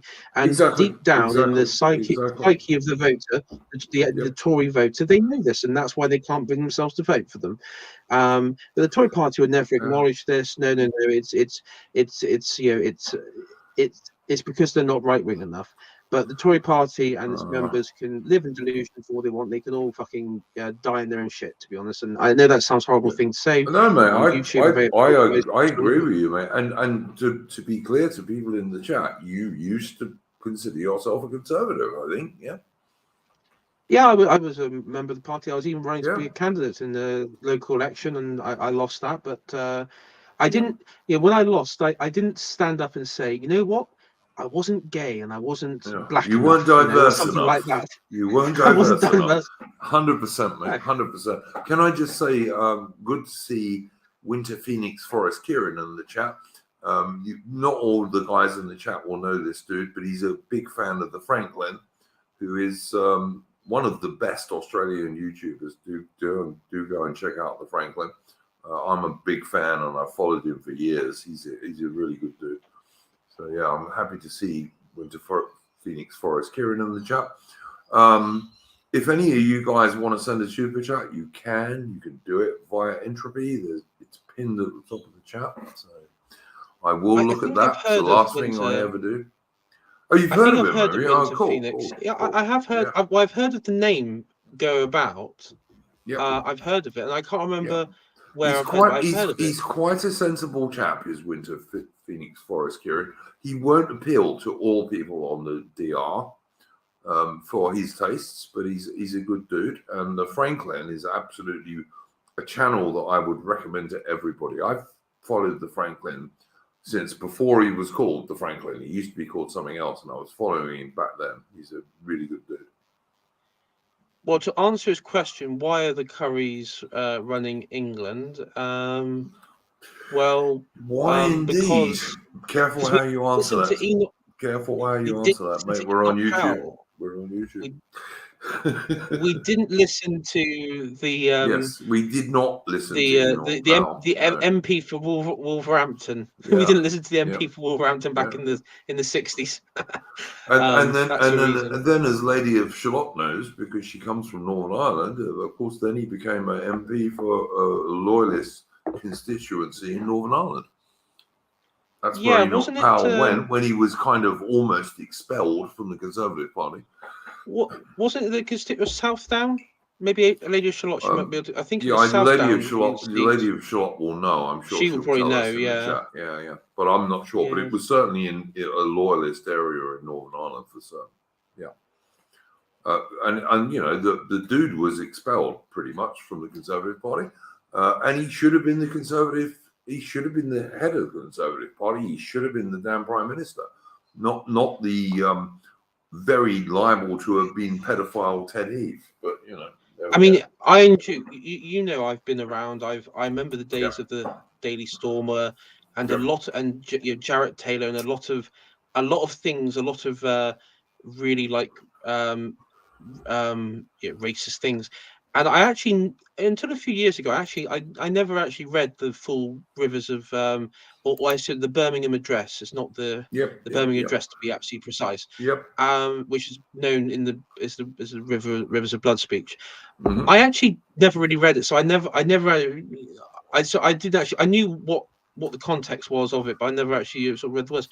And to be honest, even by today's standard of most people, I would say on DR, it's kind of tame. He doesn't say anything that I would say is overtly racist or edgy, even by today's standard.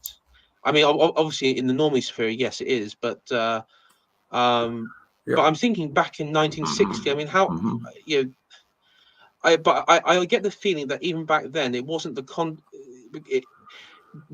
I don't think there was actually great point on the actual speech itself. It was the media branded it Rivers of Blood, and because it was only focused on a few hours. That was that one sentence. It was a one sentence. There was lots of other stuff in it, mate. There was. Can I just answer Biaki in the chat here? Because you know, if people want to say controversial things to me, I will answer them if I can. Biaki, Winter Phoenix, Kieran, whatever he is, Kieran, his name. He doesn't do that. He likes Southeast Asian girls. And for your information, Biaki, the woman I'm currently talking to is an American girl. So there we go. And obviously a white American girl. But that's just for your information. So there we go.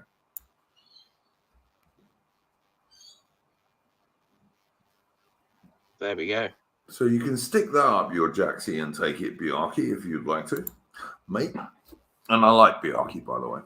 But yeah, I generally like Biaki. I don't totally agree with him, but I generally like Biaki. There is a difference between loving and fucking. Sorry to put well, that's true. That's true too. But I mean, you know, even so, like, I'm sorry, I'm not going to call a Japanese girl dark meat because she ain't. I'm sorry. Some Japanese girls they're yellow. What's wrong with you, Biaki? They're yellow.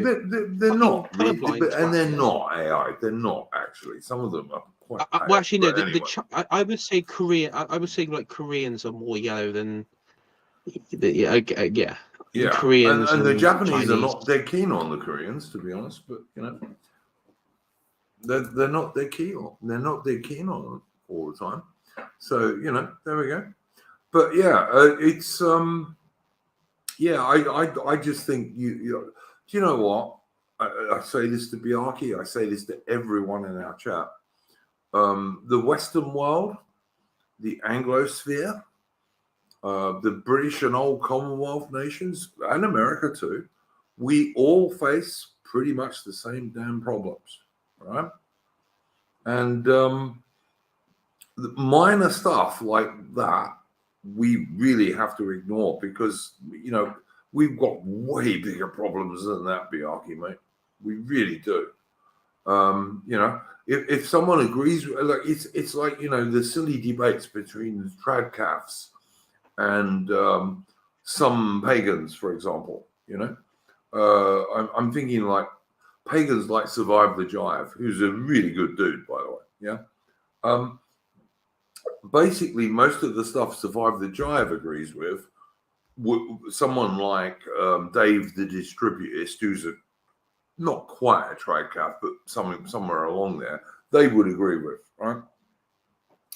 Why are we arguing with each other? I have totally got beyond this punching right story. If someone's on the right, I don't ever go at them these days, not in public anyway. Like I might say to my friends, like someone like AI or Ammon, in private, I might say, well, I don't really totally agree with this dude, but I ain't going to do it on a stream. I'm not.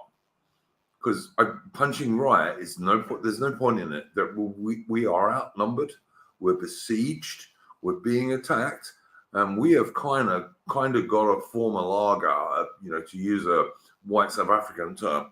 We kind of have to like defend each other, and that is absolutely the way I think now. So yeah, minor differences, I will just say, okay, don't worry about it. Might talk about it in private, won't talk about it in public. Punching right is ridiculous these days. It really is, because we are just so outnumbered, dudes. And I don't know about you blokes, but I'd like to win. I don't want to lose, I want to win. I say, going back to the Bolshevik thing with war, maybe if there was a third world war, it would improve our prospects. So yeah, absolutely. That was what we were saying. Can I just say to Melon in the chat, he says, what's a lager? Well, there's 2 A's in it for a start, Melon, and it's a wagon circle. If you've seen Western movies, like old American Western movies, where they pull their wagons into a circle, and then they fight the Native Americans or the Red Indians from inside that circle, that's a wagon lager. And the Afrikaners, the dudes in South Africa, used to fight the Africans that way, and it works quite well. I think I know where that tactics comes from. It actually, I remember in the Hussites. Yep, you're right, mate. You're right. 14, you are correct. Yeah. Yes, you are correct. They did the same thing. But yeah, it is basically, as Melanie is saying, it's circling the wagons, and I reckon we are at such late stage now, and we're being attacked from all sides by everybody who is our enemy. And some of them are our fellow white people, but a lot of them ain't. But some of them are, but lefties and feminists and all the rest of it. We kind of have to circle our wagons and fight from that damn lager now. So I don't punch right anymore. I just don't. No. So there we and go. Charles, I cannot stress that so many people on the right over the last, it's crazy, over the last 2 weeks when this all blew up in the Middle East, have returned to neoconservatism. I know. In our circle, in our circles. Yeah, I've seen it. I've seen it. It's just, I mean, I'm not punching right, but like the Lotus Eaters, they're good. Yeah. But some of them have have kind of flirted. I won't say they've returned, because I'm giving them benefit of doubt. I think they know what's what, but they are flirting with neoconservatism, and I'm just, it's just like, come on, guys, we've had 8 years nearly for some of them. Okay, maybe 3 or 4 years since the coup and all that, but it's been years now. We just need to learn. If you're being sucked back into neoconservatism, then you need to get your priorities straightened out, because that's just ridiculous. There's no excuse at this point. AI, as Atman and I were saying at the beginning of the stream, these are 2 Middle Eastern groups who have been killing each other since World War II, and it really should not concern Anglo-Saxon people or Anglo-Saxon and Celtic people. It shouldn't concern us. It's not our deal. Duke, I've seen on American podcasts like Tim Pool and other American podcasts. I've been seeing Dinesh D'Souza, right? Fucking Dinesh D'Souza, the one. Yeah, I remember that dude from years ago. Yeah, he was quite big about 4 years ago or something. AI. 5, 6 years ago, he'd go around. What he would do is he'd go around. He's like an Indian version of Ben Shapiro. He'll go around to college campuses, and he'd basically humiliate the mentally handicapped average American student. in a debate over like trans or feminists or whatever it was, and 100%. yeah, I remember. of course he would win. I remember. Yeah, of course he'd win. He'd be like owning the liberals or owning the woke libtards or whatever. But of course, he's more well known in the right circles for basically the bringing down people like on the paleocon side, like Sam Francis in particular. 100%. 100%. Who I would say, the paleocons in America, I would say is like the best political movement in America. Absolutely, mate. I know. I've done a stream on Pat Buchanan's book. Pat Buchanan was a good dude in America. Absolutely a good dude. Yeah, and they saw past the Israel worshipping bullshit by the Republican Party, which again has really ramped. It's really ramped up, and I don't know how much because I don't understand evangelical American politics, but I had this. This was from. Yeah, I don't understand that either, mate. Absolutely right. I don't. Well, the guys who think that when the temple's rebuilt and all the rest of it, everything's going to explode. Yeah, I don't get those guys at all. Yeah, there was a former evangelical on the right who said basically the idea is the third temple will be built, and then all the Jews will end up going to the next stage in life. And the reason I'm wording it like that is because. I don't want to be. I absolutely know what you're saying, mate. Yeah. And so I'm just thinking to myself, I mean, this is. I don't think a lot of the mainstream Republican, the power, the people who support Israel Palestine don't actually think like that. I think this is just like masses, bullshit. The masses tell themselves. It's mental. AI, excuse me, I have to answer this. Like. I know Biaki fairly well. He's been in my chat forever. And I've been doing these streams now for getting on for 3 years, all right? And AA isn't white, says Biaki. All right, AA is half Persian and half Welsh, right? So strictly speaking, I guess you could say he's not white. But you know what, Biaki? I went out with a Persian girl and she insisted on calling herself Persian. Because she left when the Shah was got rid of, right? And the Ayatollahs took over. And she was as white as me, mate. And I don't give a shit what you say. She was. I've been out with Japanese girls, right? So if you want to pull that shit with me, maybe you shouldn't follow my channel, right? Because if you don't think I am fully in favor of Anglo-Celtic white people, then you're making a mistake, mate. You are making a mistake. But if that's your deal, then maybe you shouldn't follow my channel, mate. And like I said, I don't want to punch right. I don't criticize anybody. Like I sometimes listen to Thomas 777, who has a brilliant reputation on the dissident right, who can waffle for hours and say almost nothing sometimes about history.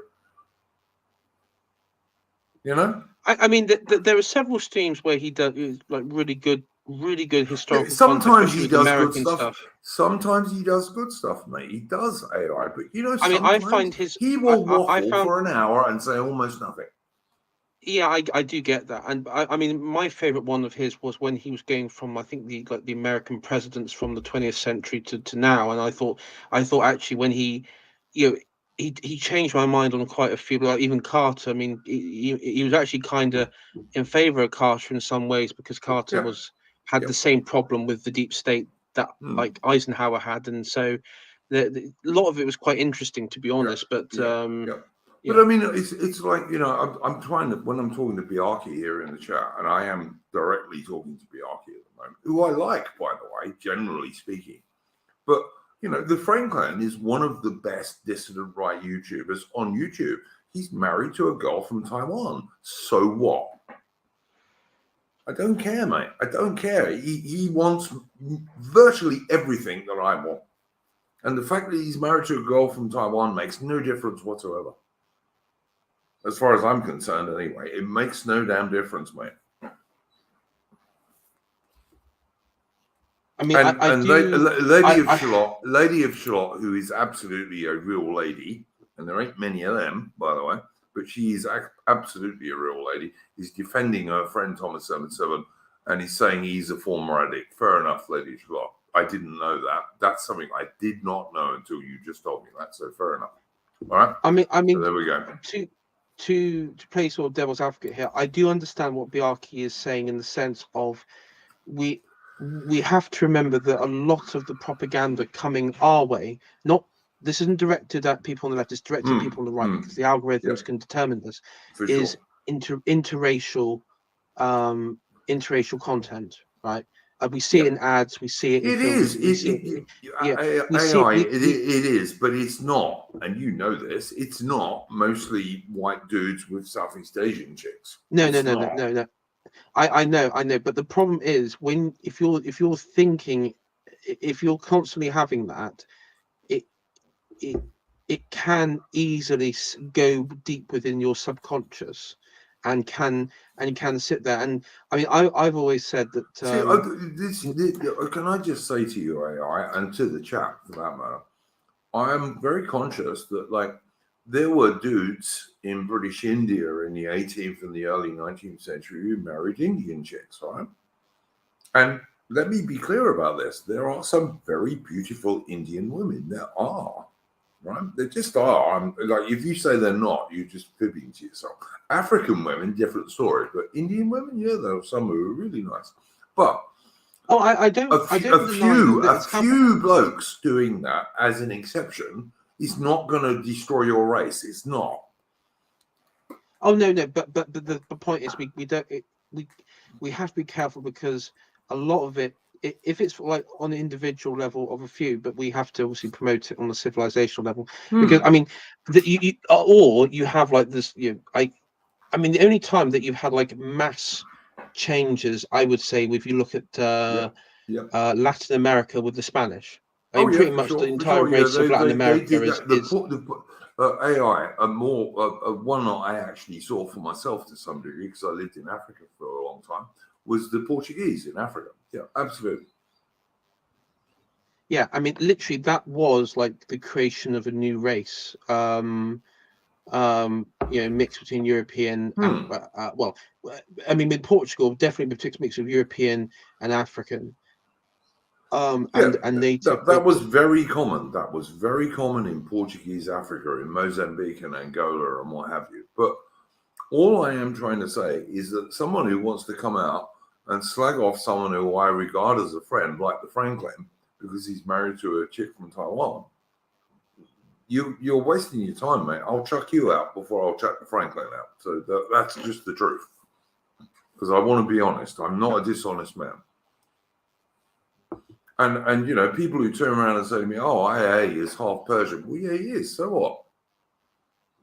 You know, that's what I say. So what?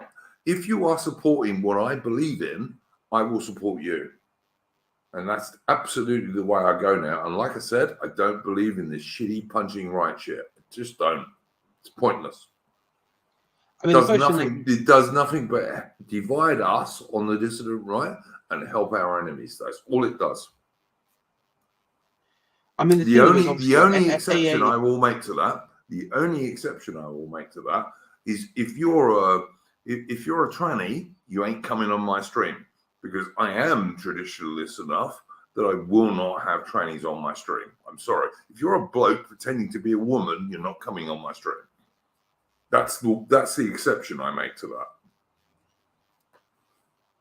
And I'm sorry to be a bit vehement here, but like, I listen to this all the bloody time and I don't like it, because we ain't winning, boys, in the chat. We're not winning. We have to try and make ourselves a good, strong alliance and not slag each other off for stupid reasons.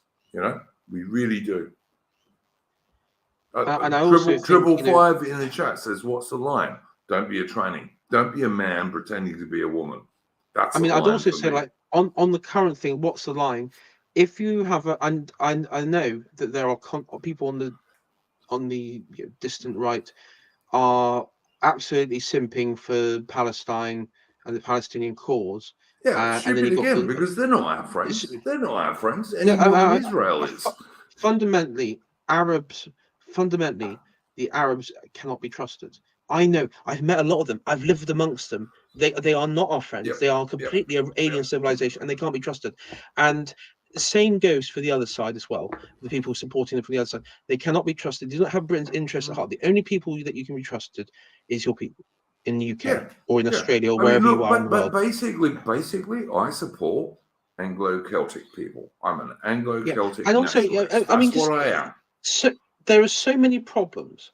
Okay, you people have spent a week on Twitter and on YouTube constantly talking and deciphering and decrypting every image, every video to say, oh no, look, Israel did this, or Palestine did this, or whoever did this.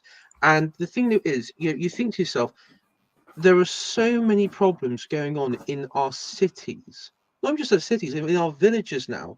Like, you're taking your eye off the ball if you're focusing on something that's happening a few thousand miles away. 2,000 miles away. Absolutely correct, mate. Yeah. I totally agree. Yeah, totally I mean, have you checked in on what's happened locally? Have you checked in what's going on here? Yeah. I mean, the only thing I would say, has there been a grooming gang somewhere near your town? I'd be more worried about that than what's happening in the Middle East. If you're more animated, okay, if you're getting pissed off at Israel because you're more animated by a hospital or women and children being killed by a bombing raid, which is sad on an individual level, it's sad. Of course it is. This channel for YouTube does not want women and children to be killed on either side. We are against that because we're an Anglo-Celtic channel and we're civilized. So But I'm seeing too many. I'm seeing too many people on dissident right who are more animated in attacking, supporting in Palestine, which I understand why they're doing it. Yeah, I understand why they're doing it, but I don't think they're right. But yeah, I don't think they're right. But also, that sort of energy, that collective energy that I'm seeing, needs to be applied here with, as you said, like the grooming gangs, with the various. That's what you should get angry about. Get angry about little English girls of 11 being you can't say the word on YouTube, but RAPED and branded and chucked around between different groups of foreign people and tortured and mentally tortured. Get angry about that, not what's going on in the Middle East. Or get 100%. Or if it has to be Middle East, get angry about what's going on in North London. The various demos. But then the trouble is, if you get angry at the Palestinians, you end up falling into the pro-Israel sort of position of it, and you end up sort of flirting going into neocons. I've said this repeatedly on the stream. I am not. Neither of those people are allies of our people. So I am completely neutral. Can I also say to Ionis, formerly known as John Comenos, and I remember when he was John Comenos, I used to talk. I think I spoke to him once on a chat that I follow a Byzantine history channel. He knows about that stuff, and he's quite a good dude, by the way.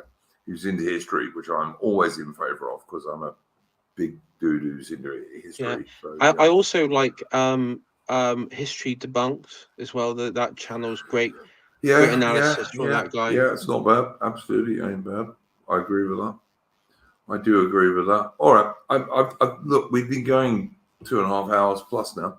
I'm going to check if we've got any super chats before we close up, and then I'll check if you've got anything you want to you want to shill, mate. All right.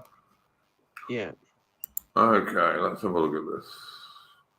No, we do not. Okay. So I did check. Don't worry. I did check. No, I didn't. Okay. So I don't like missing people's paid chats, which is a bit rude. I always think if you miss them. So I have now checked that. All right. Anything you would like to shill, Mr. AI? Because you have a pretty good. Let me tell people in the chat.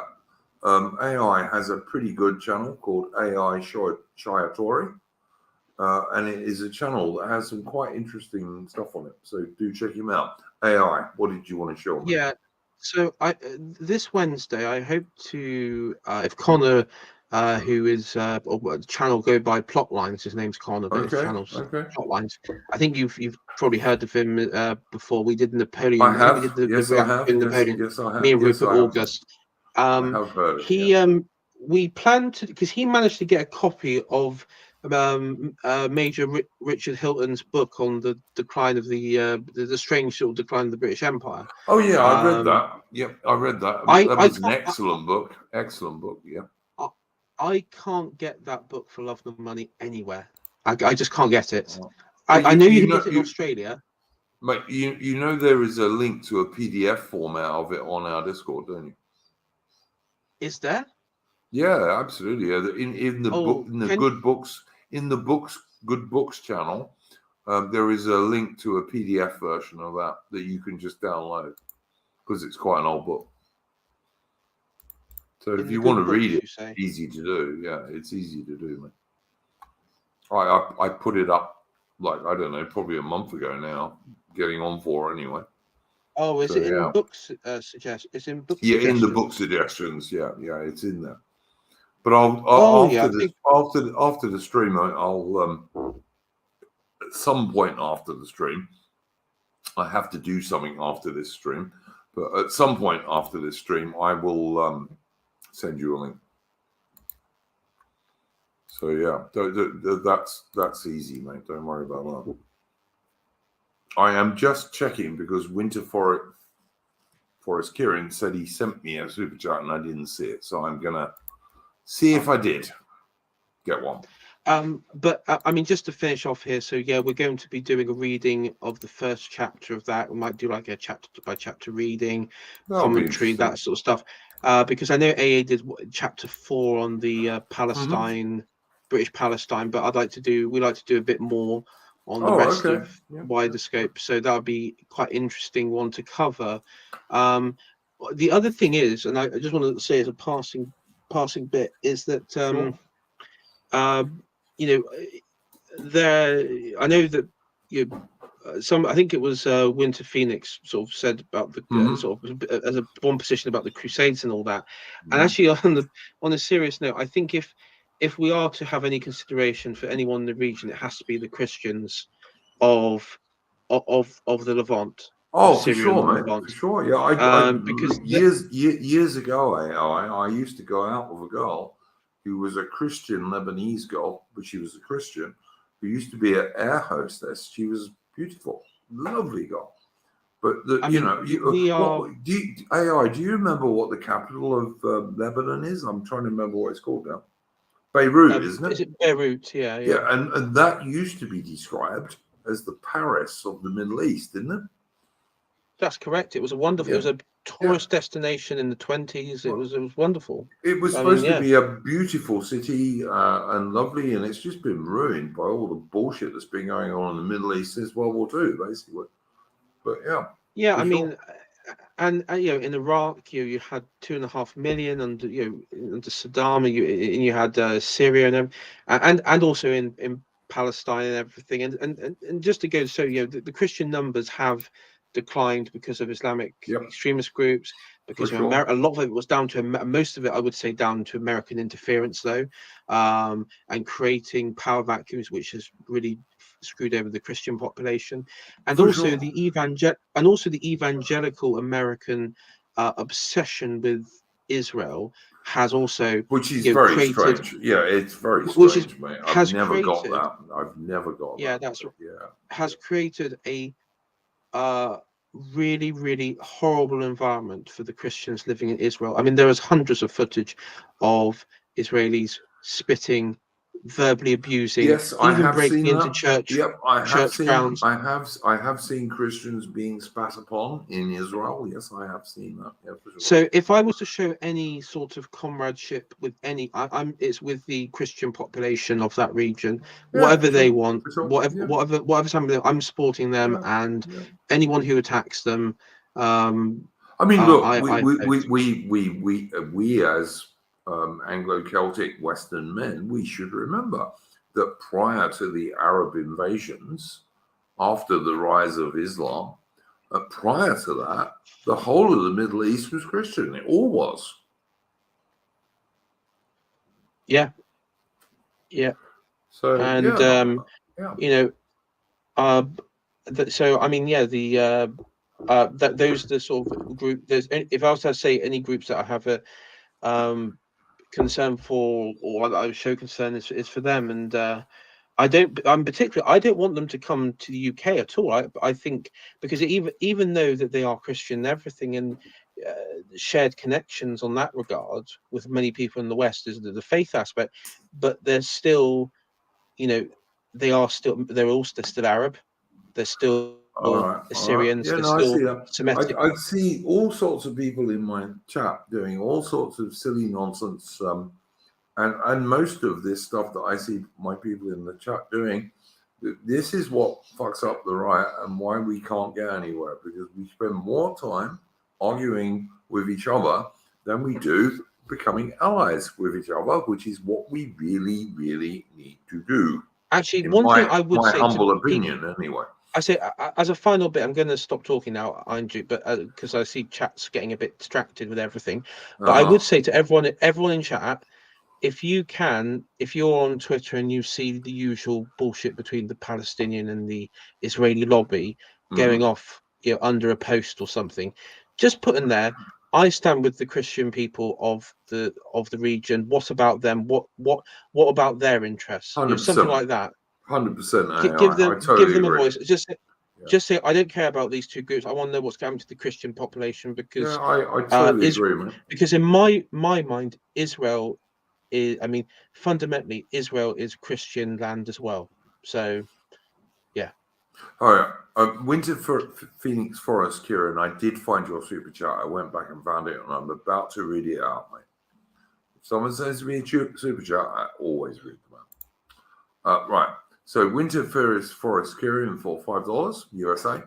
The best thing about this $5 is it's never going to touch the hands of a native Australian, much like soap. I think that's a bit of an exaggeration, my friend. I've got to say, I know Aboriginals who wash very regularly, so I can only give you petrol doesn't count. I'm joking. No, but I know Aboriginals who use soap very regularly too. So I'm sorry, I have to be honest. I'm not going to lie when I give an answer. Oh, I'm sure. Of course they use soap. There are some pretty good Aboriginal people. And I know that Lady of Shalott, who was campaigning for the no vote, as I supported, as I voted, like I voted no to the voice. But Lady of Shalott was working much harder than me in real life to get a no vote.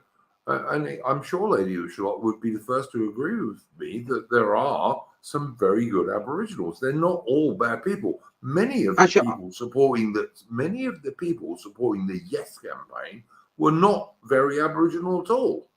No, they were 1/8 or 1/16 or some bullshit like that. So I say we're talking about Tecumseh, the Indian American war chief. Of course, he banned alcohol, because of the destruction it had on the Indians. Yeah, but he banned it in his realm. Are there any within the Aboriginal communities yes, absolutely there are. Alcohol? Yes, absolutely there are Aboriginal communities where alcohol is banned. Totally, there are some. Yes, some.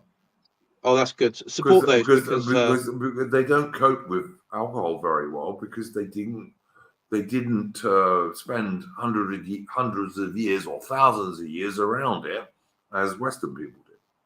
They haven't got the genetic makeup to cope with. Yes, exactly right. Exactly right.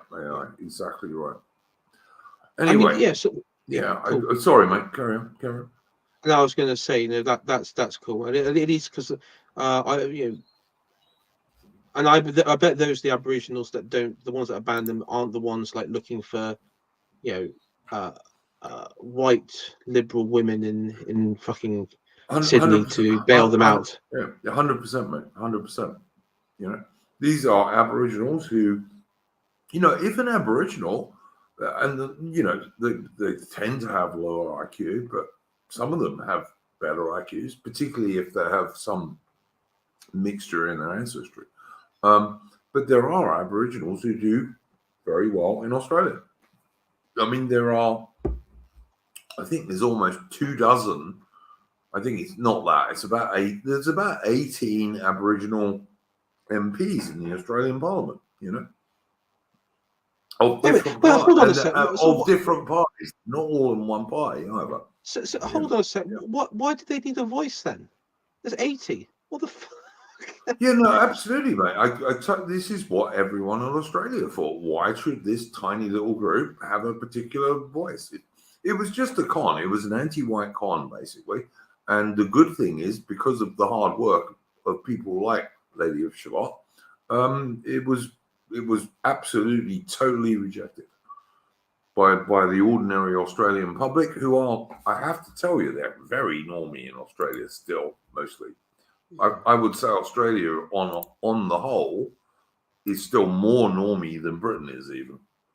But it was absolutely rejected.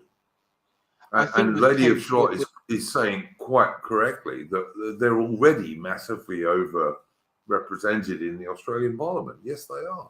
So why did they need the voice? They didn't, to be honest.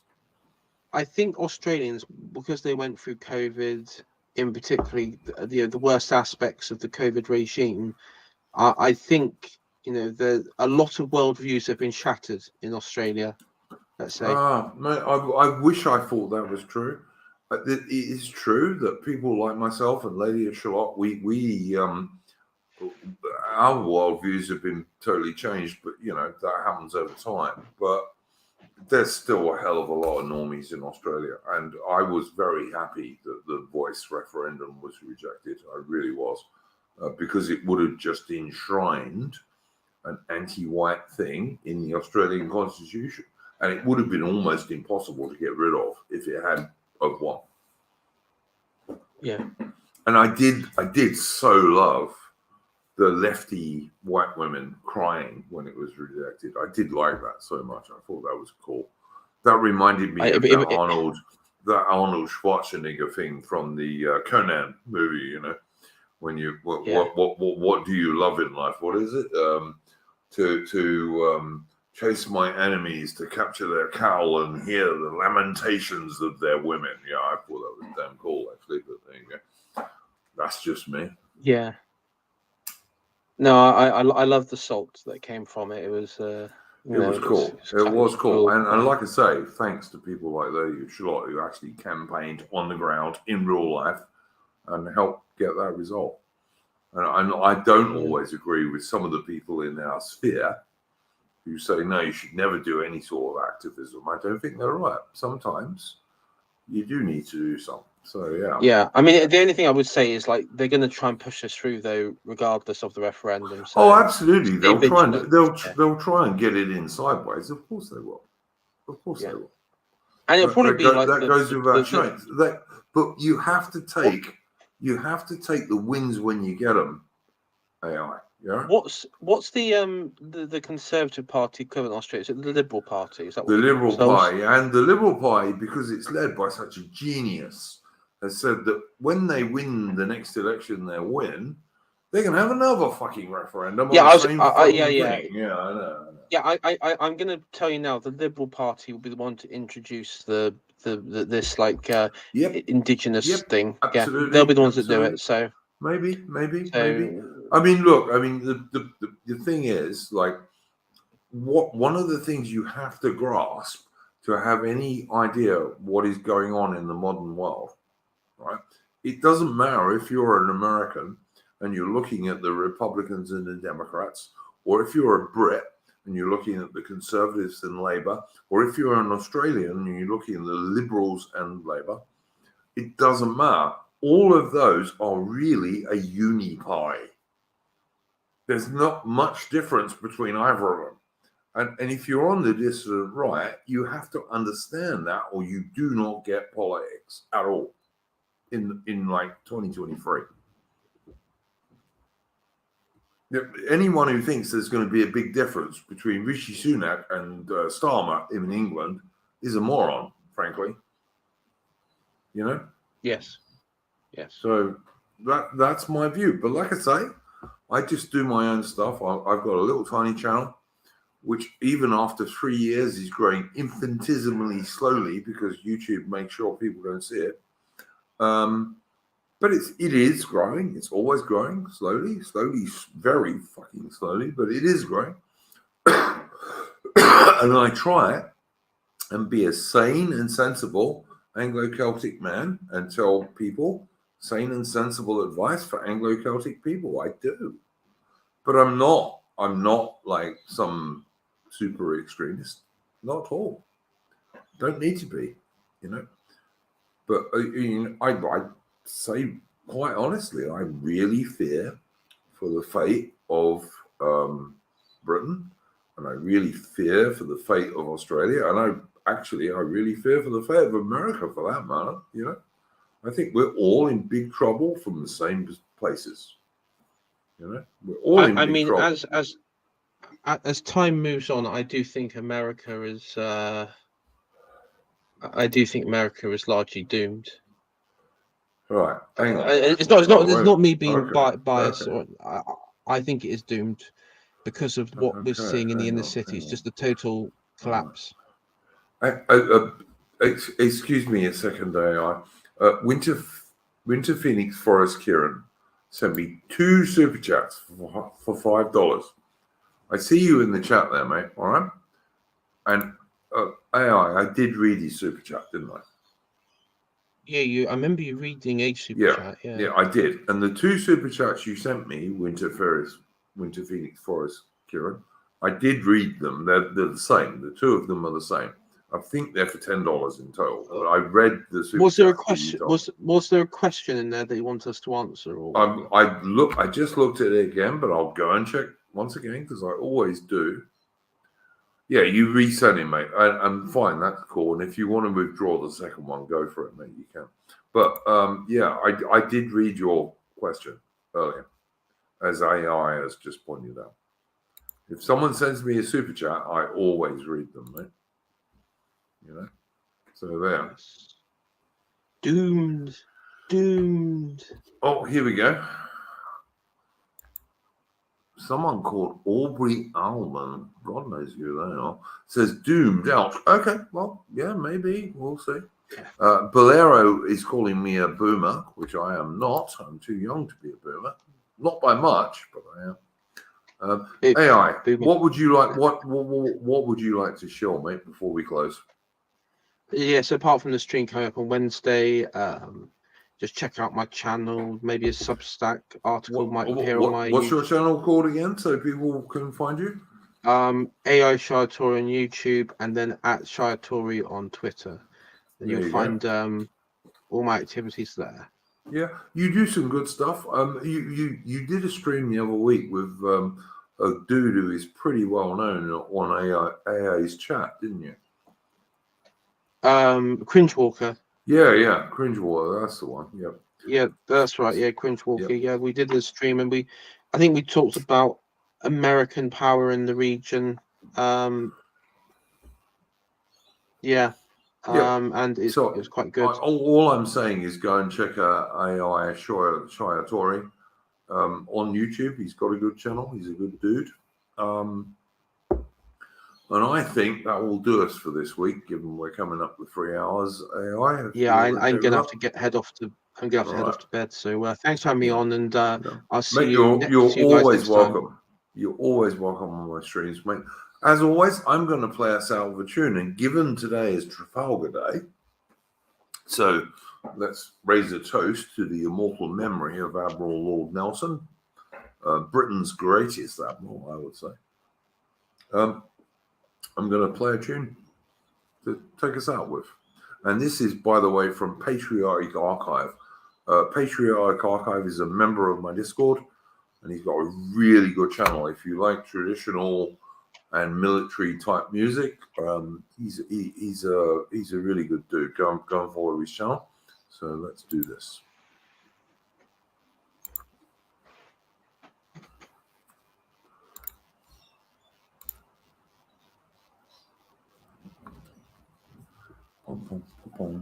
Eventually, of course.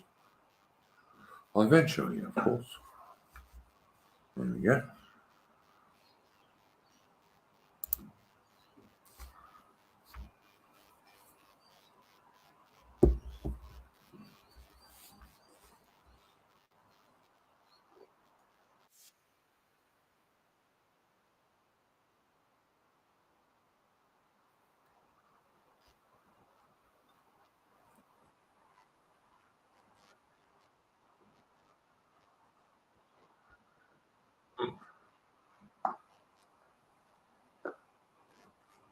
The 12 o'clock begun.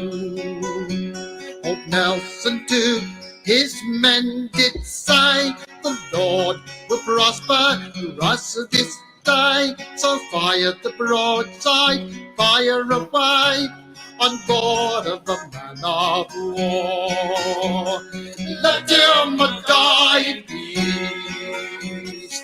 God bless you all, on board of the man of war.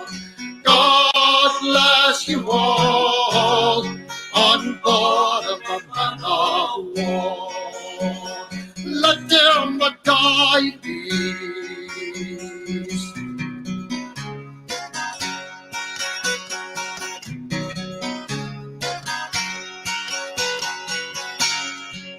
Toward broadside, the broadside, a long time we did lie, like hailstones, small shot across our decks did lie.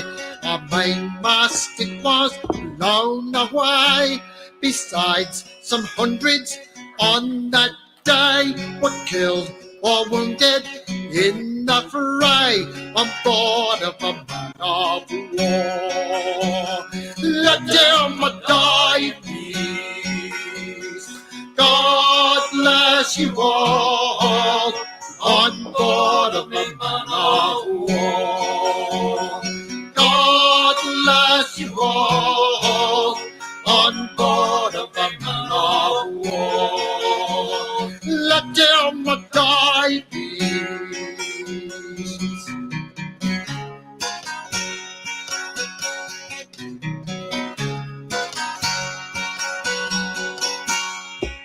And then a brave commander, with grief he shook his head. There's no relief, there's no reprieve. Old Nelson is dead. It was a fatal musket ball that caused old Nelson to fall. Let him die in peace. God bless you all, on board of the man of war. Let him die in peace. God bless you all, on board of the man of war. God bless you all, on board of the man of war. Let him die in peace.